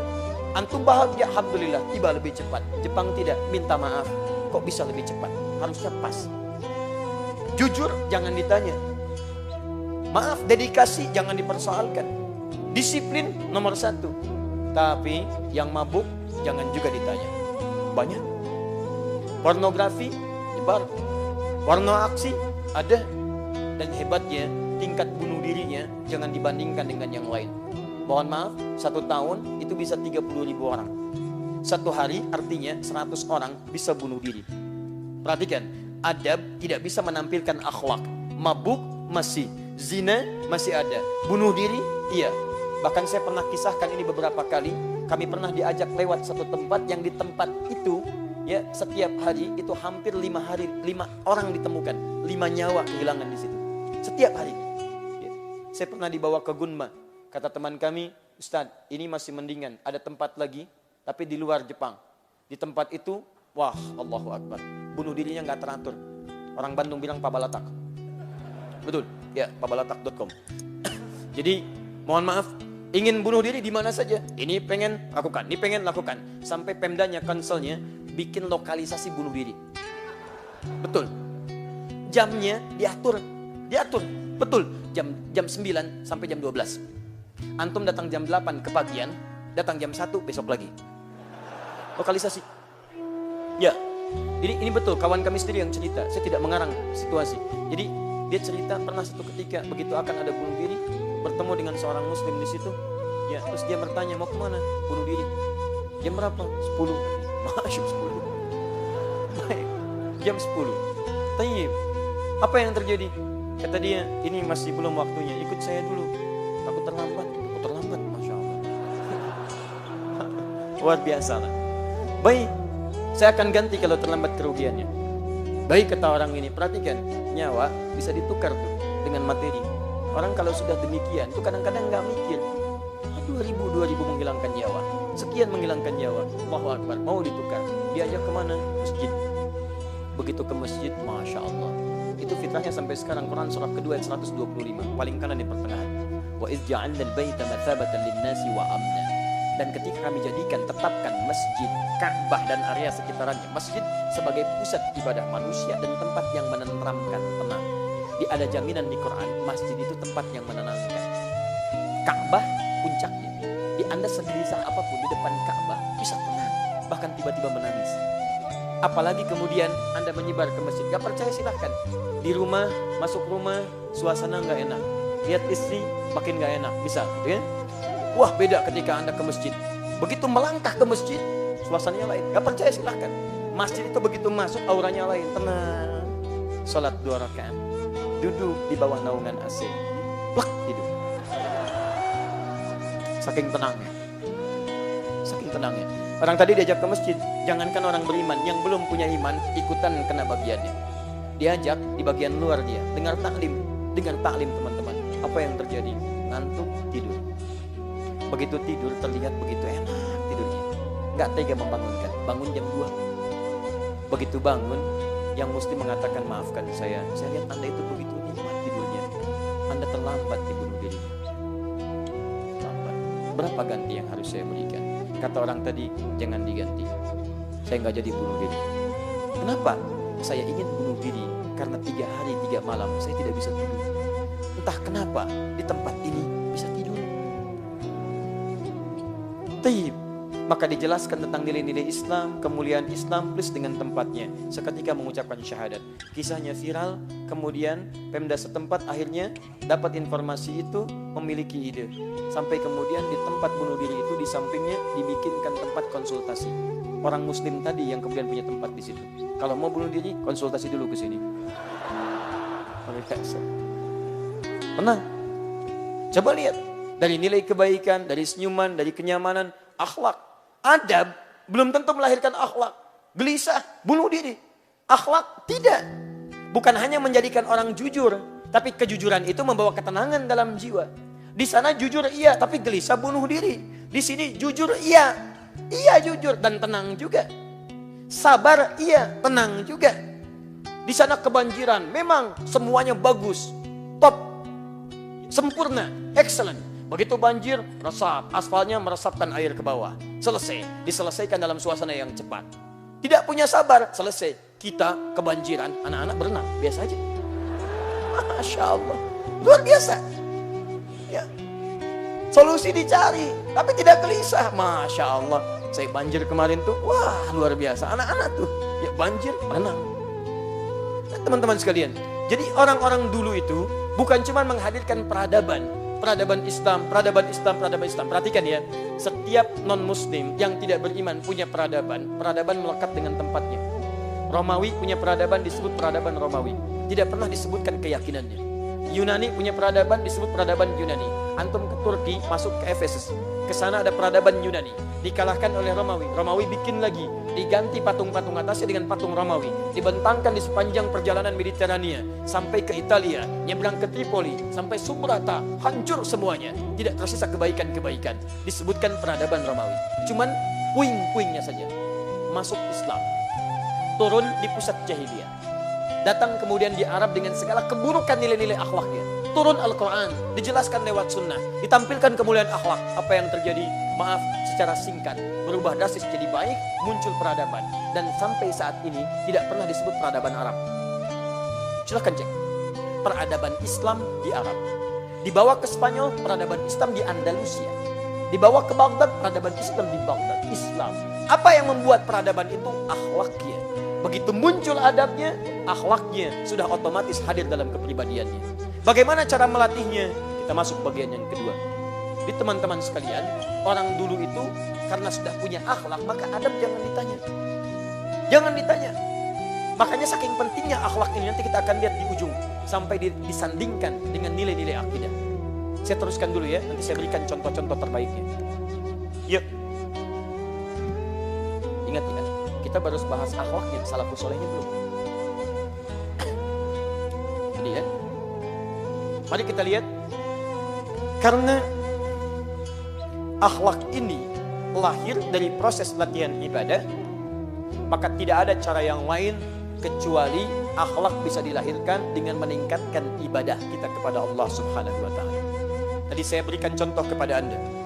Salat hasilnya akhlak. Inna salata tanha 'anil fahsya'i wal munkar. Zakat hasilnya akhlak. Quran surah ke-9 ayat 103. Khudz min amwalihim sadaqah. Sedekah itu bagian dari akhlak. Dari mana taunya? Disebutkan di Quran surah ketiga ayat 134. Alladzina yunfiquna fis sarra'i wad dharra. Diberikan pada siapa? Yang berhak menerima. Siapa yang menerimanya? 8 golongan untuk zakat. Quran surah ke-9 ayat ke-60. Innamas shadaqatu lil fuqara wal masakin wal 'amilina 'alaiha wal mu'allafati qulubuhum wa fir riqab wal gharimin wa fi sabilillah wa ibnis sabil. 8 golongan. Ketika diberikan itu ada yang bernilai infak. Infak Quran surah kedua ayat 215 paling kanan sebelah bawah. Perhatikan 5 golongan. Yas'alunaka madza yunfiqun qul ma anfaqtum min khairin falil walidain wal aqramin wal yatama wal masakin wabnis sabil. Baik itu zakat, baik itu infak. Bagaimana memberikannya? Dengan akhlak. Tujuannya akhlak. Memberikan akhlak, lahir akhlak. Apa dalilnya? Quran surah kedua 263 paling kiri di pertengahan. Qaulun ma'rufun wa maghfiratun khairun min sadaqatin yatba'uha adha. Kata-kata terbaik itu bagus ketika disampaikan minta maaf dengan kata yang baik dibandingkan memberi dengan suasana yang tidak menyenangkan. Akhlak. Kata Quran, berikan dengan cara yang baik, kasih yang terbaik. Bahkan tidak bisa memberi pun anugerahkan kata-kata yang terbaik. Akhlak. Apa tujuannya? Dengan itu bisa berbagi dalam kebaikan. Tidak loba dengan urusan dunia. Kita menggenggam urusan akhirat. Berbagi yang lain mendapatkan. Akhlak kepada Allah ada, akhlak pada manusia ada. Quran surah ke-28 ayat ke-77 paling kiri sebelah bawah. Wabtaghi fima atakallahu daral akhirah wa la tansa nasibaka minad dunya. Zakat muaranya akhlak. Apa diantaranya? Akhlak supaya tidak loba dalam urusan dunia dan bisa berbagi dengan orang lain. Puasa jelas akhlak, muaranya takwa. Di antara bagian dari takwa itu akhlak. Quran surah kedua ayat 183 paling kiri sebelah atas. Ya ayyuhalladzina amanu kutiba alaikumusiyam kama kutiba alal ladzina min qablikum la'allakum tattaqun. Takwa, kalian puasa supaya bertakwa. Bagian dari takwa akhlak. Karena itu ketika dibuka oleh Imam Al-Bukhari di Kitabus Siyam, kitab tentang puasa, di bagian yang pertama, hadis nomor 1, paling kanan sebelah bawah. Ketika disebutkan orang puasa, akhlaknya muncul. Wa inim ru'un syatamahu aw qatalahu falyaqul marrataini inni shaimun. Kalau ada orang puasa, ada yang menghardiknya, ada yang memprovokasi dia, ada yang mencelanya, katakan pada dirinya, gak usah balas, kamu sedang puasa. Di orang puasa itu merespon keburukan dengan kebaikan, akhlak. Dicela, tidak balas. Dihardik, dia memaafkan, akhlak. Jadi kalau orang puasa itu makin baik hubungannya dengan manusia. Salah kalau kita puasa, meningkat ibadahnya, tapi buruk hubungan dengan makhluk. Bukankah saat puasa Anda saling berbagi? Akhlak. Bukankah saat puasa Anda saling mengerti? Anda tidak berdusta, tidak mau bohong. Ditanya bahkan Anda menghentikan kebohongan. Hebat saat puasa. Akhlak. Udah jam 5 ditanya. Mana kemarin ayo? Masya Allah. Mau bohong, gak mau, takut batal puasa. Nanti deh saya jawab habis maghrib. Habis maghrib. Masya Allah. Habis maghrib tuh. Akhlak. Latihan. Wah, dicela habis-habisan. Udah jam 5 sore itu. 1 jam lagi mau buka. Wah, tidak balas. Kenapa nggak balas? Habis maghrib. Habis maghrib. Habis maghrib lupa. Tuh. Coba Anda bayangkan. Haji, umrah, akhlak. Akhlak. Quran surah kedua ayat 197. Paling kanan sebelah atas. Al-hajju ashhurum ma'lumat. Faman farada fihinna al-hajja. Fala rafatha. Wala fusuqa. Wala jidala fil hajj. Wa ma taf'alu min khairin ya'lamhu Allah. Wa tazawwadu fa inna khairaz zadi taqwa. Bekal terbaik untuk haji dan umrah itu takwa. Ketika menyebutkan takwa, bekalnya akhlak. Kata Quran, hei yang haji, jangan berkata-kata kotor. Hei yang haji, jangan saling berdebat. Hei yang haji, jangan melakukan perbuatan menyimpang. Bukankah larangan jangan bagian dari akhlak? Kalau Quran katakan jangan berkata kotor, artinya dalam situasi haji akan ada peristiwa-peristiwa yang memancing kita untuk berkata-kata yang kotor. Subhanallah, walhamdulillah, juntrung ke depan. Fala rafatha. Subhanallah. Masya Allah. Muncul. Tapi dilatih kita. Makanya begitu pulang, yang kotornya hilang, yang baiknya muncul. Kebaikan yang muncul setelah kotornya hilang itu disebut dengan birrun namanya. Kalau melekat pada dirinya, maka berubah katanya dari birrun jadi mabrurun. Makanya haji mabrur itu bukan haji yang diterima. Kalau diterima, haji makbul namanya. Makbul diterima. Mabrur itu artinya haji yang dengan haji itu dia dilatih untuk merubah perilaku yang buruknya sehingga melekat padanya sifat-sifat kebaikan. Baik. Berangkat kata-katanya kotor, pulang jadi lembut. Berangkat banyak marahnya, pulang banyak sabarnya. Berangkat banyak keluh kesahnya, pulang jadi pemberi nasihat. Masya Allah. Makanya ketika pulang, kadang-kadang orang Arab menyebutkan kalimat haji untuk mengingatkan. Begitu sampai bandara, kopernya terlambat sedikit. Mana koper saya? Kata orang Arab, ya haji. Haji itu maksudnya bukan memanggil dengan gelar Pak Haji, bukan. Maksudnya mengingatkan, Pak, Bapak sudah haji. Sudah mendapat jaminan surga kebaikan. Jangan ditukar surga dengan kata-kata kotor lagi. Itu maksudnya. Ya antum kalau dipanggil Pak Haji, jangan bangga dulu. Ya. Mas Doni. Mas Haji Doni, ya. Masya Allah. Haji Doni baru nengok dia. Bukan gelar, karena ibadah itu tidak menghasilkan gelar. Siapa nama Bapak? Saya SHI Adi. Saya apa Pak? Sholat haji infak. Luar biasa. Saya belum pernah dengar Bapak sholat sandi. Ya, Bapak infak Dedi, gak ada. Jadi antum jangan terlalu senang dulu kalau dipanggil haji. Haji itu pengingat. Bu Haji. Bu, ibu sudah haji ya. Jangan tukar surganya dengan hal-hal yang kotor lagi. Itu akhlak. Makanya kadang-kadang saya sering ingatkan. Ini kadang-kadang mau berangkat aja udah hilang tuh amalannya.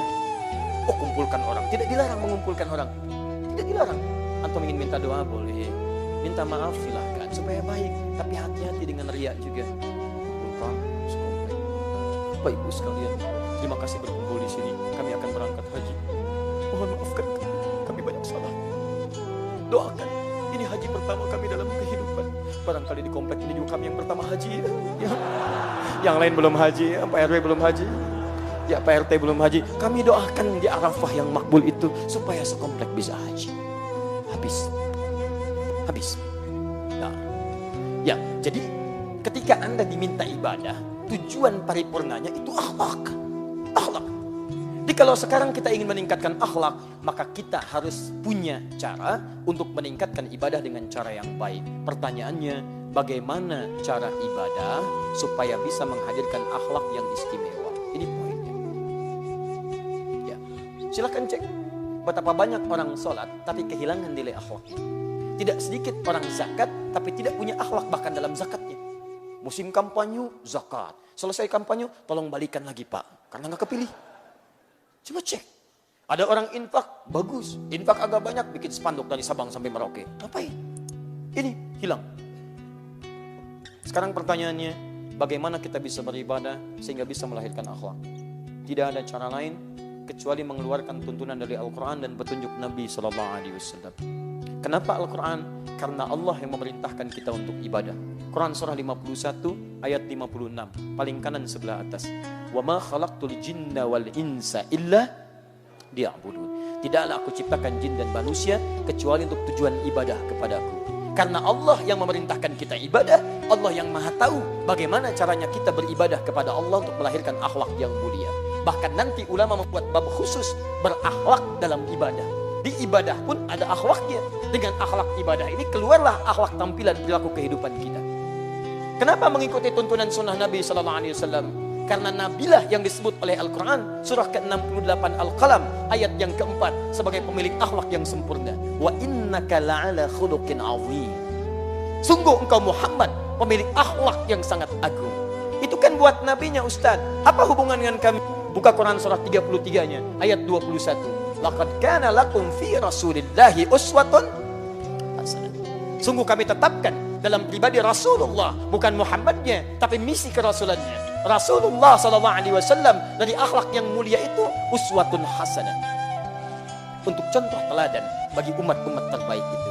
Anda ikuti, Anda jadi umat terbaik. Seperti orang dulu pernah mengikuti, disebutkan di Quran mereka umat terbaik. Quran surah ketiga ayat 110, paling kiri sebelah atas. Kuntum khaira ummah. Kalian umat terbaik. Sekarang kita akan mulai.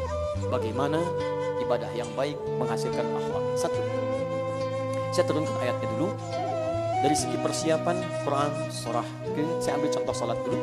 2 ayat 45 sampai 46. Kemudian kita tunjukkan dengan Quran surah ke-7 ayat 31. Saya hapus dulu yang bawah. Ini kedatangan saya kedua ke sini ya, dan saya masih menghapus. Alhamdulillah. Baik. Semoga Allah berikan hidayah pada teman-teman supaya bisa juga berbuat kebaikan. Saya dekatkan sini ya. 1, 2, ketiga ada kesungguhan. Quran surah ketiga ayat 142. Baik, ini dulu saja. Saya ambil salat, kesungguhan ini saya turunkan lagi. Kesungguhan dalam merencanakan jenis salatnya. Quran surah ke-17 ayat 78. Kalau mau tambah sunnahnya, ambil di Quran saja. Quran surah 17 ayat 79. Paling kiri sebelah atas. Kemudian kesungguhan dalam mengetahui waktunya, menunjukkan iman. Quran surah keempat ayat 103. Setelah diketahui waktunya, dijaga dan diamalkan. Bukan cuma informasi saja. Quran surah kedua ayat 238. Paling kanan sebelah atas. Ya. Contoh. Kita aplikasikan dulu ya. Bismillah. Baru setengah 9. Jam 11 kita masih ada waktu. Ambil contoh ibadah salat dulu. Quran surah kedua Al-Baqarah ayat 45 sampai 46, paling kanan di pertengahan. Wasta'inu bis-sabri was-salah wa innaha lakabiratun illa 'alal khashi'in. Jika Anda punya masalah, termasuk masalah ketika menulis kemudian dihapus, dan menghapus pada hal yang tidak dimintakan untuk dihapus. Semoga Allah mengampuni dosa para penghapus.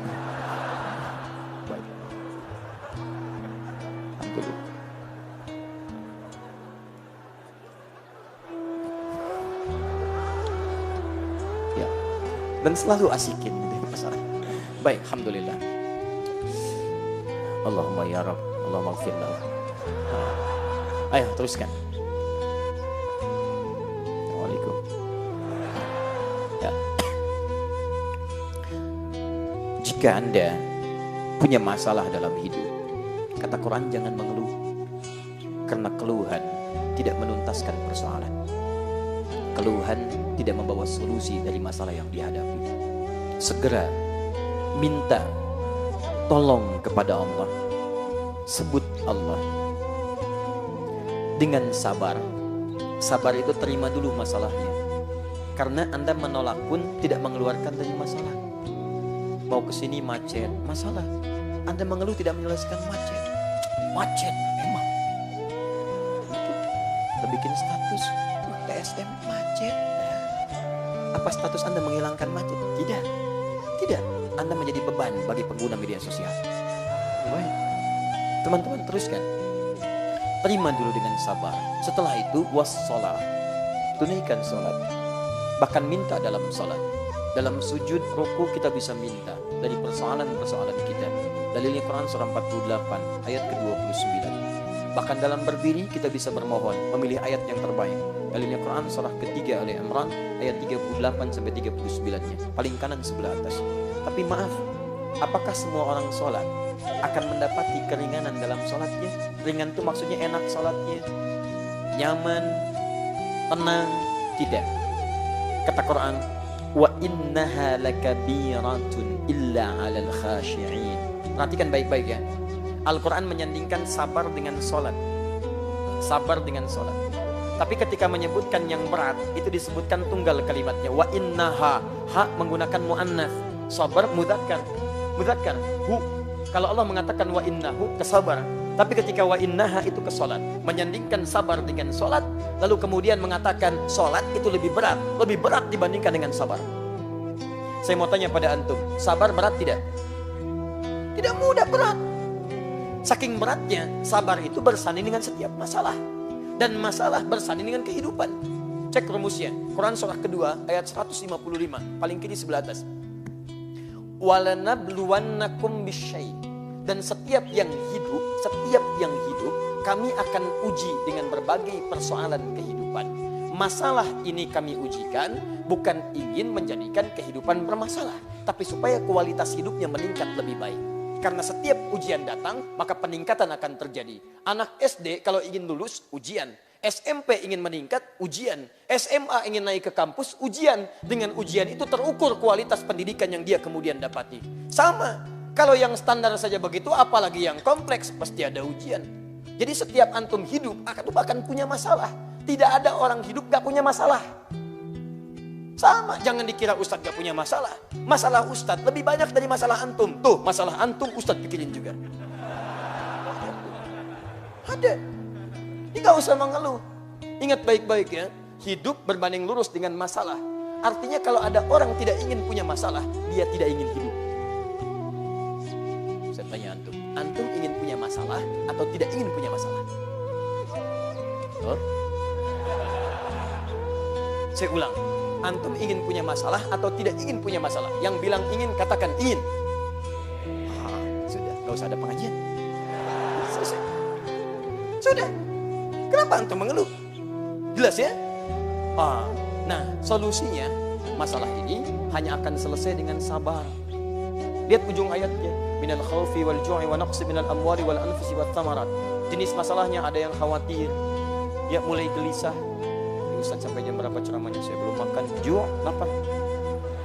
Wa naqsi minal amwal, mau beli tapi uang gak ada, habis. Mau minjem gak enak, mau minta juga sulit. Wat thamarat. Ya, maaf. Dari mulai sakit anfus, sakit sampai meninggal dunia. Wat thamarat. Hasil kerja keras dilampas oleh orang lain. Thamarat di situ jangan diartikan dengan buah. Diterjemahkan diartikan dengan buah-buahan di terjemahan. Kami kira itu kurang tepat. Kalau ujian hanya untuk tukang buah, tukang boneka gak punya ujian. Tukang jus gak ada ujian. Di situ itu kata kiasan, majaz, pakai kinayah rumusnya dalam balaghah. Antum kalau nanam sesuatu, benih dirawat, tumbuh, yang ingin dipetik apanya? Buahnya. Antum tanam modal, ikut tender, itu benihnya. Begitu sukses dirampas oleh orang lain. Proyek antum diambil orang, hati kerja keras antum diambil orang lain. Antum yang ngintip-ngintip, yang lamar pemuda lain. Tuh. Sabar. Antum menuliskan namanya di hati antum, dia di buku nikah. Antum kalah cepat. Sabar. Tuh. Silakan cek. Kesabaran ini terbawa. Lahir sabar. Mama, belum datang mama, sabar. Tuh, baru lahir sudah sabar. Silakan cek ibu-ibu tuh. Begitu akan memberikan ASINya, anaknya menangis. Sabar ya nak. Kecil sudah disuruh sabar. Cek. Mama kapan ke Bandung lagi? Sabar ya nak. Tumbuh dewasa, sabar. Masuk sekolah, sabar. Ma, mana makanannya? Sabar pak. Batuk. Batuk, sabar. Di rumah tangga dapat. Bos marah-marah, sabar. Kenapa proyek belum jalan? Sabar. Dan hebatnya, jangankan dalam hal yang baik, yang tidak baik pun kadang-kadang kata sabar muncul. Mau nyuri motor, 2 orang. Satu pimpinannya, yang dua anak buahnya. Anak buah mulai beraksi, baru tuh. Bos, susah bos. Sabar, terusin. Sabar. Biasa. Tuh, lihat. Ada terus. Jadi memang kuncinya cuma ini dalam yang baik. Yang tidak baik kita tinggalkan. Kuncinya ini, sabar mengatasi masalah. Artinya apa? Hidup berbanding lurus dengan masalah. Masalah berbanding lurus dengan kesabaran. Saking beratnya sabar, dibawa seumur hidup. Jadi tidak ada batas dalam sabar sepanjang kita hidup. Orang yang tidak ingin sabar, itu artinya dia cepat ingin mengakhiri kehidupan. Mama, hilang batas kesabaran papa ya. Papa mau meninggal. Berat. Tidak mudah. Tidak mudah teman-teman sekalian. Tapi kata Allah, salat lebih sulit dibandingkan dengan sabar. Lebih berat. Sabar itu bisa membuat kita masih bisa fokus. Ingat. Tapi salat lebih sulit daripada sabar. Karena kata Nabi di Abu Daud nomor hadis 666. Bahkan salat itu ibadah yang paling unik. Ketika dikerjakan, bisa membuat yang ingat lupa, yang lupa ingat. Cek. Sabar masih ingat, fokus. Salat lebih dahsyat. Allahu Akbar. Masya Allah, tadi kunci mobil di mana ya? Kunci mobil. Padahal sebelum salat tidak ingat. Ujung hadisnya belum selesai. Hatta la yash'ural musalli kam rak'atan yusalli. Sampai-sampai ada orang sholat tidak sadar berapa rakaat sedang menunaikan sholat. Itu sudah ngangguk macam-macam ada. Berat, tidak mudah. Nah teman-teman sekalian, beratnya sholat ini ternyata akan menjadi ringan kalau kita mengerjakan sholat dengan raihan dan cara yang akhlak yang sempurna. Bagaimana caranya? Illa 'alal khashi'in, kecuali bagi orang khusyuk. Siapa orang khusyuk ini? Ini poinnya. Bukan pada kalimat khusyuknya kita fokus, tapi pada cara menunaikan ibadahnya. Dan khusyuk itulah nanti yang melahirkan akhlak dalam kehidupan. Jadi saya tunjukkan pada antum bagaimana sahabat baru takbir saja sudah tampil akhlak mulia. Baru takbir. Apa itu khusyuk? Salat yang khusyuk adalah salat yang kemudian nanti melahirkan akhlak yang sempurna. Bagaimana bisa khusyuk? Satu. Teruskan ayatnya, ayat ke-46-nya. Alladzina yadhunnuna annahum mulaqu rabbihim. Satu. Khusyuk itu bisa dilatih dengan menghadirkan perasaan sebelum sholat. Ingat, kalimatnya mudhari. Mudhari itu artinya akan, sedang, atau nanti. Jadi kalau kita artikan ini, orang sholat yang sholatnya bagus, yang melatih ibadah untuk khusyuk itu, maka akan terlihat persiapannya pra-sholat. Sebelum sholat, dia sudah punya persiapan. Apa persiapannya? Dia merasa mempersiapkan diri akan menghadap kepada Rabbnya. Yadhunnuna annahum mulaqu rabbihim. Dia sadar, saya sholat akan menghadap Allah. Ya. Sekarang hari Sabtu malam Ahad. Besok hari Ahad. Biasanya suka ada undangan.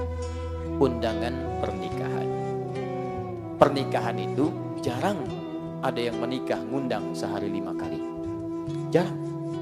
Bahkan satu orang paling-paling maksimal 4 kali dalam hidupnya dia. Dengan 4 misalnya yang berbeda selama masih hidup keseluruhannya. Itu pun kalau terpenuhi syaratnya. Jangan khawatir yang di atas ya. Saya tidak apa-apa. Fokus dulu. Lihat sini baik-baik. Undangan manusia besok terjadi. Masya Allah. Jam berapa Pak undangan pernikahannya? Jam 9. Kayaknya macet Pak, kesana kita berangkat pagi-pagi jam 7. Jam 7 sudah disiapkan. Pakai apa mah pakaiannya? Ini mama sudah setrika. Batik yang mana? Yang baru, yang kemarin bahannya Pak. Batik baru. Antum bayangkan, undangan manusia yang mengundang antum pada saat itu. Undangan tidak lama, Masya Allah. Mohon maaf ya, mohon maaf sebesar-besarnya. Saat antum diundang, kadang-kadang tidak memberikan maslahat dalam kehidupan antum. Yang ada paling prasmanan, itu pun sekali. Nambah susah. Cek, silakan cek, datang. Tapi persiapan Anda direncanakan sebelumnya. Tanggalnya mulai dicari-cari, mulai dibulati di kalendernya. Yang paling hebat pakaian disiapkan, jahit dulu, sepatunya baru dan sebagainya. Dan berangkat dengan penuh kedamaian, tentram. Undangan manusia. Yang saat antum diundang, bukan aib, bukan. Ini hanya ilustrasi saja. Kadang-kadang tidak memberikan solusi untuk Anda. Tidak memberikan kebutuhan untuk Anda. Salah belum tentu termaafkan, dosa belum tentu terampuni dan sebagainya. Sekarang bandingkan ketika Anda diundang oleh Allah Subhanahu wa taala yang menciptakan Anda, yang memaafkan kesalahan Anda, yang mengampuni dosa Anda, yang memberikan segala kebutuhan Anda, yang menyembuhkan penyakit Anda, yang memberikan ketenangan dalam jiwa Anda, yang memberikan kedamaian dalam setiap titian langkah Anda. Kenapa persiapan Anda begitu berbeda? Makanya orang yang nanti punya akhlak dalam ibadahnya, itu akan punya akhlak ketika beribadah kepada Rabbnya. Ciri pertamanya, persiapan dia, Quran surah 7 ayat 31. Perhatikan baik-baik. Ya bani Adam, khudhu zinatakum 'inda kulli masjid. Hei anak cucu Adam, kalau ada panggilan dari masjid, kenakan pakaian terbaik. Kenakan pakaian terbaik. Kenapa saya beri contoh sholat? Karena semua Nabi dan Rasul sampai ke Nabi Muhammad SAW sholat. Sholat. Nabi Isa sholat. Quran surah ke-19 ayat 31 sampai 33. Paling kanan silahkan cek di pertengahan. Nabi Ismail bahkan sholat sebelumnya. Quran surah 19 ayat 55. Paling kiri di pertengahan. Nabi Musa sholat. Quran surah 20 ayat yang ke-14. Nabi sholat. Nabi sholat. Zakaria sholat alaihi salam. Quran surah ketiga ayat ke-38 sampai 39-nya. Paling kanan sebelah atas. Sholat. Nabi Muhammad sholat sallallahu alaihi wasallam. Jelas semua ayatnya menunjukkan kepada kita. Turunnya Quran surah ke-17 ayat 78. Aqimis salata liduluki syamsi ila ghasaqil laili wa Qur'anal fajr. Teman-teman sekalian, fokus. Tapi Anda mesti tahu bagaimana cara mereka sholat sampai melahirkan hasil yang maksimal itu. Satu, setiap ada panggilan dari masjid, gak ada panggilan dari masjid yang muncul kecuali ada. Silahkan. Pengumuman itu bukan panggilan, informasi. Assalamualaikum warahmatullahi wabarakatuh. Bapak Ibu sekalian, disampaikan bahwa ada warga kita meninggal dunia, informasi. Tapi panggilan cuma satu, bahasanya nida. Jumat kemarin panggilannya nida. Quran surah ke-62 ayat 9, paling kiri sebelah atas. Dari masjid, ya ayyuhalladzina amanu idza nudiya li sholati min yaumil jum'ah. Adzan 5 kali dalam sehari. Panggilan Allah. Allahu Akbar, panggilan. Dan hebatnya ketika adzan, kenapa kalimatnya menggunakan kata adzan? Apa artinya adzan? Kalau tidak tahu, katakan. Baik, apa artinya adzan? Adzan. Ada yang mengatakan seakar dengan kata udhun. Bukan cuma panggilan, udhun artinya telinga. Jamaknya adzan. Kenapa disebut dengan adzan? Karena panggilan ini akan selalu sampai pada orang yang masih punya pendengaran di telinganya. Terdengar. Dan hebatnya, ada penelitian kecil-kecilan menunjukkan hanya lafaz adzan yang tidak berhenti di muka bumi dalam 24 jam. Mesir adzan, selesai Mesir adzan, Libya adzan, selesai Libya Tunisia adzan, Tunisia selesai adzan, Maroko adzan, Maroko selesai Aljazair adzan, nyebrang sedikit ke Prancis, Spanyol, kemudian Italia. Silahkan cek Bandung sekitarannya. Ini adzan, geser sedikit sana adzan, geser sedikit sana adzan, geser sedikit sana adzan. 24 jam berputar. Diingatkan kita, ketika ada panggilan dari masjid, kenakan pakaian terbaik. Silahkan cek antum. Dari sekian sholat yang pernah antum tunaikan, berapa pakaian terbaik yang pernah antum siapkan? Kita mesti malu teman-teman, cek besok ya, cek besok. Maaf ya, ini keyakinan kita dalam Islam. Dan ini istilahnya istilah lembut. Jadi jangan marah kalau disebut dengan istilah ini. Misal musyrik. Orang mau musyrik aja, pakaiannya bagus-bagus. Cek besok tuh. Mau musyrik, ada yang pakai jas. Ya, perempuannya pakai kebaya, anaknya dikepang 2, bawa manisan. Keluar. Hayut dalam penuh kebahagiaan. Antum sudah ada iman dalam jiwa antum. Kenapa ketika dipanggil oleh Allah Subhanahu wa taala pakaian seadanya? Ya Allah, tolong kabulkan doa saya. Masya Allah, pakai pakaian orang laga, depannya Ronaldo, belakangnya Messi. Luar biasa. Nggak nyambung tuh. Nggak nyambung teman-teman. Ya coba antum, kita bersikap adil deh. Kenapa kita tidak berakhlak terhadap Allah? Sementara Anda menuntut kebaikan-kebaikan dari ibadah Anda. Itu poin pertama. Yang kedua, perhatikan baik-baik. Begitu Anda kemudian menyiapkan pakaian terbaik, sempurnakan wudhu. Quran surah 5 ayat yang ke-6. Antum ke undangan, mandi dulu. Kepada Allah minimal perbaiki diri dulu, bersihkan. Kenapa itu semua dikerjakan? Teruskan ayatnya. Dan ini menjadi penutup pertemuan kita. Perhatikan baik-baik. Wa annahum ilaihi raji'un. Dan kenapa dia mesti menggunakan pakaian terbaik? Kemudian wudhu dulu, bahkan ada yang mandi dulu. Kalau ingin khusyuk, rasakan. Mungkin saat itulah kemudian menjadi salat terakhir dalam kehidupan Anda. Ini sudah semakin malam. Kalau kita mendengar kalimat raji'un, raji'un, raji'un, apa artinya? Inna lillahi wa inna ilaihi raji'un. Salat bersanding dengan sabar. Dua-duanya bersanding dengan kalimat raji'un. Quran surah kedua ayat 156. Orang sabar kaitannya dengan raji'un. Alladzina idza asabathum musibah qalu inna lillahi wa inna ilaihi raji'un. Teman-teman sekalian, kenapa antum kenakan pakaian terbaik, wudhu dengan baik, Kalau antum ingin khusyuk kata Allah, coba rasakan, barangkali itu sholat terakhir antum. Tidak ada yang paling indah kecuali diwafatkan dalam keadaan sujud. Indah. Masya Allah. Hidup, sholat, taubat. Bukankah saat wudhu kita taubat dulu? Silahkan cek. Antum kalau selesai wudhu doanya apa?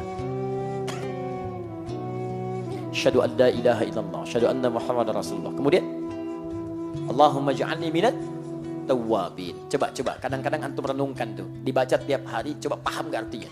Ya Allah, setelah syahadat mohon jadikan aku orang tobat. Allahumma ja'alni minat tawwabin. Anda baru wudhu kok doanya doa tobat. Ternyata saat wudhu itu rahasianya di hadis Muslim. Setiap tetesan air wudhu yang jatuh, yang kemudian terjatuh dari anggota tubuh yang dibasuh itu, maka seketika itu dosa-dosa ikut digugurkan oleh Allah Subhanahu wa taala. Kalau wudhu antum sambil tobat itu mengakui kesalahan, menyesalinya, janji tidak mengulangi. Makanya disebut dengan wudhu, cahaya-cahaya kebaikan, menampilkan sifat-sifat kebaikan. Dalam bahasa standar disebut dengan al-husnu wan nadhafatu. Nadhafah itu bersih, husnu itu cahaya kebaikan. Jadi kalau orang wudhunya benar, bukan cuma kumur-kumur, keluarkan kotoran fisik, tidak, dia akan bertobat dengan kotoran lisannya. Jadi nggak ada orang wudhu begitu menyesal, nyesal, saya pernah cela orang, saya pernah hujat orang, saya pernah gibahkan orang. Jadi begitu dikeluarkan Anda bertobat. Makanya orang wudhu lisannya pasti baik, tangannya pasti baik, silahkan cek, kakinya pasti baik, telinganya baik, wajahnya baik. Kenapa kita mesti berwudu sebelum sholat? Kita tobat. Karena jangan-jangan sholat itu akan mengakhiri kehidupan kita. Dan dengan sujud itu menjadi sujud terakhir dalam kehidupan kita. Tidak ada yang paling indah kecuali dipanggil dalam keadaan sudah selesai tobat kita. Dosa kita sudah selesai. Dan sujud dalam keadaan yang sangat indah. Begitu sujud, ya ayyatuhan nafsul mutmainnah. Antum ingin meninggal dalam keadaan sujud? Nanti tahajud ya. Itu pun kalau meninggal. Betul. Kalau tidak, nggak bisa. Karena kita nggak bisa milih, Pak. Bisa antum duluan, saya belakangan. Bisa ditukar, saya belakangan, antum duluan. Bisa. Bisa. Ustaz nggak adil itu, salah. Bisa, saya duluan setelah antum. Bisa. Semua bisa terjadi. Bisa. Nah, jadi poinnya teman-teman sekalian, coba kita usahakan tuh. Rasakan ini akan akhlak terhadap Allah. Siapkan pakaian terbaik. Rasakan barangkali ini sujud bagian terakhir. Nikmat. Makanya perhatikan sahabat Abu Bakar. Begitu bertakbir saja. Kemudian memahami apa yang diungkapkannya. Dia takbir. Abu Dawud nomor hadis 857. Allahu Akbar. Mengatakan Allah yang maha besar. Lisannya mengucapkan Allahu Akbar. Pikirannya menerjemahkan Allah maha besar. Hatinya merasa ya Rabb. Saya mengatakan Allahu Akbar setiap hari. Tapi kadang saya merasakan kebesaran dalam diri saya. Sombong dengan orang lain. Angkuh dengan teman. Merasa yang paling hebat dalam kalangan. Bersikap tidak bijak pada teman-teman. Merasa yang paling unggul dari sesamanya. Sementara tiap hari saya mengatakan Allahu Akbar. Bergetar tangannya begini.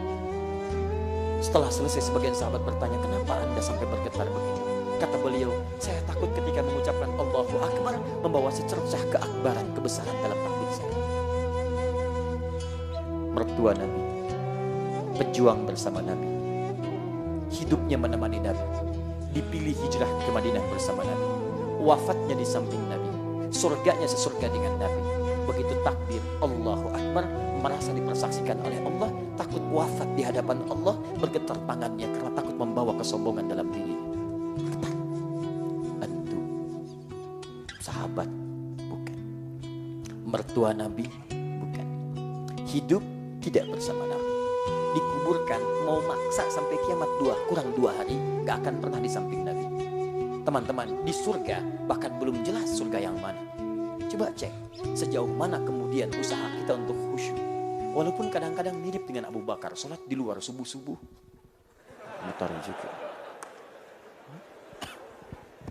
Sudah, ya. Nah, saya mau tutup pelan-pelan, saya mau akhiri. Kalau sudah tahu caranya begini sholat, siapkan pakaian terbaik, kemudian siapkan bagikan sholat yang terakhir, baru antum keluarkan jenis-jenis sholatnya plus waktunya. Ya, ini lihat, waktu sholat bagian dari tanda iman. Quran surah 4 ayat 103. Inna sholata kanat 'alal mu'minina kitaban mauquta. Bahasa singkatnya, orang beriman itu pasti tahu waktu sholat. Itu paling singkatnya. Jadi kalau antum belum hafal waktu sholat, belum tahu, berarti ada iman kita yang harus ditingkatkan kepada Allah. Ayo besok subuh jam berapa? Gak usah lihat ke atas, sini. Asar jam berapa? Isya jam berapa? Alhamdulillah, iman kita dipertaruhkan di situ, nilai kita. Jadi nanti kalau sudah semakin kita semangat sholat, hafal kemudian waktunya, bersiap-siap menunaikannya, akan lahir kenikmatan itu. Apa di antara kenikmatannya? Dulu tertinggal sholat fardu biasa-biasa, sekarang ketinggalan sunnah sudah gelisah. Semua yang sunnah antum kejar-kejar. Itu kenikmatannya. Kalau sudah dekat dengan Allah, maka apa dampaknya? Lahirlah kemudian akhlak dengan makhluk. Contoh, maaf, sholat dibuka dengan kalimat iman. Maka kalau sholatnya sudah bagus, artinya imannya menguat. Kalau iman sudah kuat, akhlaknya juga akan kuat. Karena itu semua perilaku orang beriman, semua tubuhnya dibuka dengan kalimat iman. Contoh, maaf, hubungan dengan Allah sudah bagus dilatih lewat sholat. Maka dia akan memastikan semua tindakannya disukai oleh Allah Subhanahu wa Ta'ala. Maka dia tidak akan pernah melihat yang tidak disukai oleh Allah. Hasil latihan dari sholatnya. Sudah dekat dengan Allah. Dia tidak akan bicara yang tidak disukai oleh Allah. Dia tidak akan menyentuh yang tidak disukai oleh Allah. Sampai dia tidak akan melangkah pada apa yang tidak diridhai oleh Allah. Karena itulah ketika Allah membuka kalimat sholat dengan iman, alladzina yu'minuna bil ghaib wa yuqimunas shalah. Waktunya dibuka dengan iman, inna sholata kanat 'alal mu'minina kitaban mauquta. Iman. Ketika jadi akhlak, imannya disebutkan duluan, baru tubuhnya. Mata, Quran surah ke-24 ayat 30 untuk laki-laki, 31 untuk perempuan. Qul lil mu'minina yaghuddu min absarihim. Katakan pada pria-pria beriman, matanya hanya boleh lihat yang baik-baik. Orang salat, maka matanya tidak akan dipaksa melihat maksiat. Mustahil. Perempuan begitu, ayat 31-nya. Wa qul lil mu'minati yaghuddna min absarihinna. Katakan pada perempuan-perempuan beriman, matanya pun palingkan dari yang tidak baik. Karena Anda merasa dekat dengan Allah, maka Allah tidak akan ridha mata Anda diarahkan pada yang Allah tidak sukai. Maka Allah bimbing mata Anda melihat yang baik-baik saja. Mulai berpindah. Pak, televisi sudah nggak bagus, Pak. Ganti channel. Bisa berubah. Bisa berubah. Begitu jalan, tadinya semua dilihat, sekarang tidak. Apa? Hati-hati. Itu nggak boleh dilihat. Iya. Alhamdulillah. Masya Allah. Yang tadi berkah mah sekali lihat. Maaf. Masya Allah. Sudah Pak, cukup, jangan bercanda. Ya mah insya Allah. Besok kesini lagi ya. Masya Allah. Nawa. Quran. Bertahap lagi. Mulut, iman dulu. Quran surah 49 ayat 11 sampai 12. Ya ayyuhalladzina amanu, iman. La yaskhar qaumin qaum, jangan saling cela. Jangan saling cela. Awas, jangan-jangan yang dicela kata Quran lebih baik daripada yang mencela. Tuh antum tuh.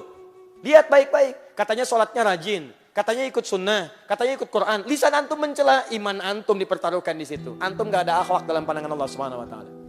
Cek. Ya ayyuhalladzina amanu la yaghtab ba'dukum ba'dha. Jangan saling bergibah. Jangan bergibah, jangan bicarakan keburukan orang. Ada keburukan, kita doakan supaya berubah. Dorong dengan baik, dakwahi dengan lembut. Alhamdulillah, baik lisannya. Tangan, wailul lil mutaffifin, celaka tangan orang yang curang. Orang yang sholat mustahil tangannya maksiat. Antum di kantor berapa kali tanda tangan proyek yang tidak jelas? Berapa kali menggunakan tangan antum untuk hal yang tidak pantas? Ya coba lihat. Masuk kantor, Pak, tanda tangan Pak. Apa ini? Uang kedatangan. Kedatangan? Kedatangannya pakai uang. Berapa? 5 juta Pak. Maaf, tangan tahiyat tidak akan pernah dipakai maksiat. Tarik. Masya Allah. Pak, 500 juta Pak. Saya istikharah dulu ya. Oh, kadang ada aja. Luar biasa. Tangan berakhlak tidak akan menghapus yang tidak diperkenankan. Teman-teman, bagus. Sampai ujung kaki itu. Quran surah ke-25 ayat 63. Wa ibadur rahmanil ladzina yamshuna 'alal ardi hauna. Hamba Allah itu kalau jalan, jalannya tawadhu. Antum kalau sombong berarti antum sedang tidak disebut sebagai hamba Allah. Gak diakui antum. Mau sholatnya khusyuk, mau sholatnya sambil nangis, begitu jalan sombong. Masya Allah. Quran surah 31 ayat 18 paling kiri sebelah bawah. Wala tamshi fil ardi maraha. Jangan jalan dengan sombong. Masya itu bisa dengan kaki, bisa dengan kendaraan. Kemarin gak punya motor, jalan ke masjid biasa aja. Sejak punya motor, putar komplek dulu. Akhi, ayo ke masjid, akhi ke masjid. Oh, Masya Allah. Cuman pengen kelihatan. Begitu akhi, tiang. Sudah. Haula wala quwwata illa billah. Sudah ya. Cukup dulu ya. Ya, jadi kalau nanti kita bisa ibadahnya bagus, maka ciri utamanya maka timbullah kebaikan-kebaikan dalam perilaku kita. Apa indikatornya tadi? Tadi yang saya sebutkan di awal. Maka iman menguat, takwa menguat, kebaikan-kebaikan didapatkan. Nah, kita rindu ini teman-teman. Yuk, belajar dari salafus soleh. Salafus soleh itu orang-orang yang hidup dari masa Nabi sampai ke abad 2 Hijrah. Itu disebut dengan salaf, orangnya baik. Baik disebut dengan soleh. Dia ada 5 kebaikan di Quran. 1 tayyib, Quran surah kedua ayat 168, paling kanan sebelah bawah. Ya ayyuhan nasu kulu mimma fil ardi halalan tayyiban. Tayyib itu maksudnya baik secara fisik. Makanya kalau cari makan, cari yang dibutuhkan untuk kebaikan fisik, namanya tayyib. Jelas ya? Kalau antum nanya orang Arab kaifa haluk, alhamdulillah ana tayyib, maksudnya fisiknya baik. 2 khair, sifatnya yang baik. 3 kalau sifat diterjemahkan dalam perilaku disebut ma'ruf. Ya, khair Quran surah 3 ayat 110, ma'ruf Quran surah 3 ayat 104. Kalau kebaikan dikerjakan karena Allah namanya ihsan. Quran surah 46 ayat ke-15. Kalau digabungkan 4 ini, tayyib, khair, ma'ruf, ihsan, jadi saleh namanya. Saleh, salaf generasi dulu yang saleh, baik dalam pandangan Allah Subhanahu wa taala. Kita yang mengikuti itu disebut dengan salafi pakai i di ujungnya.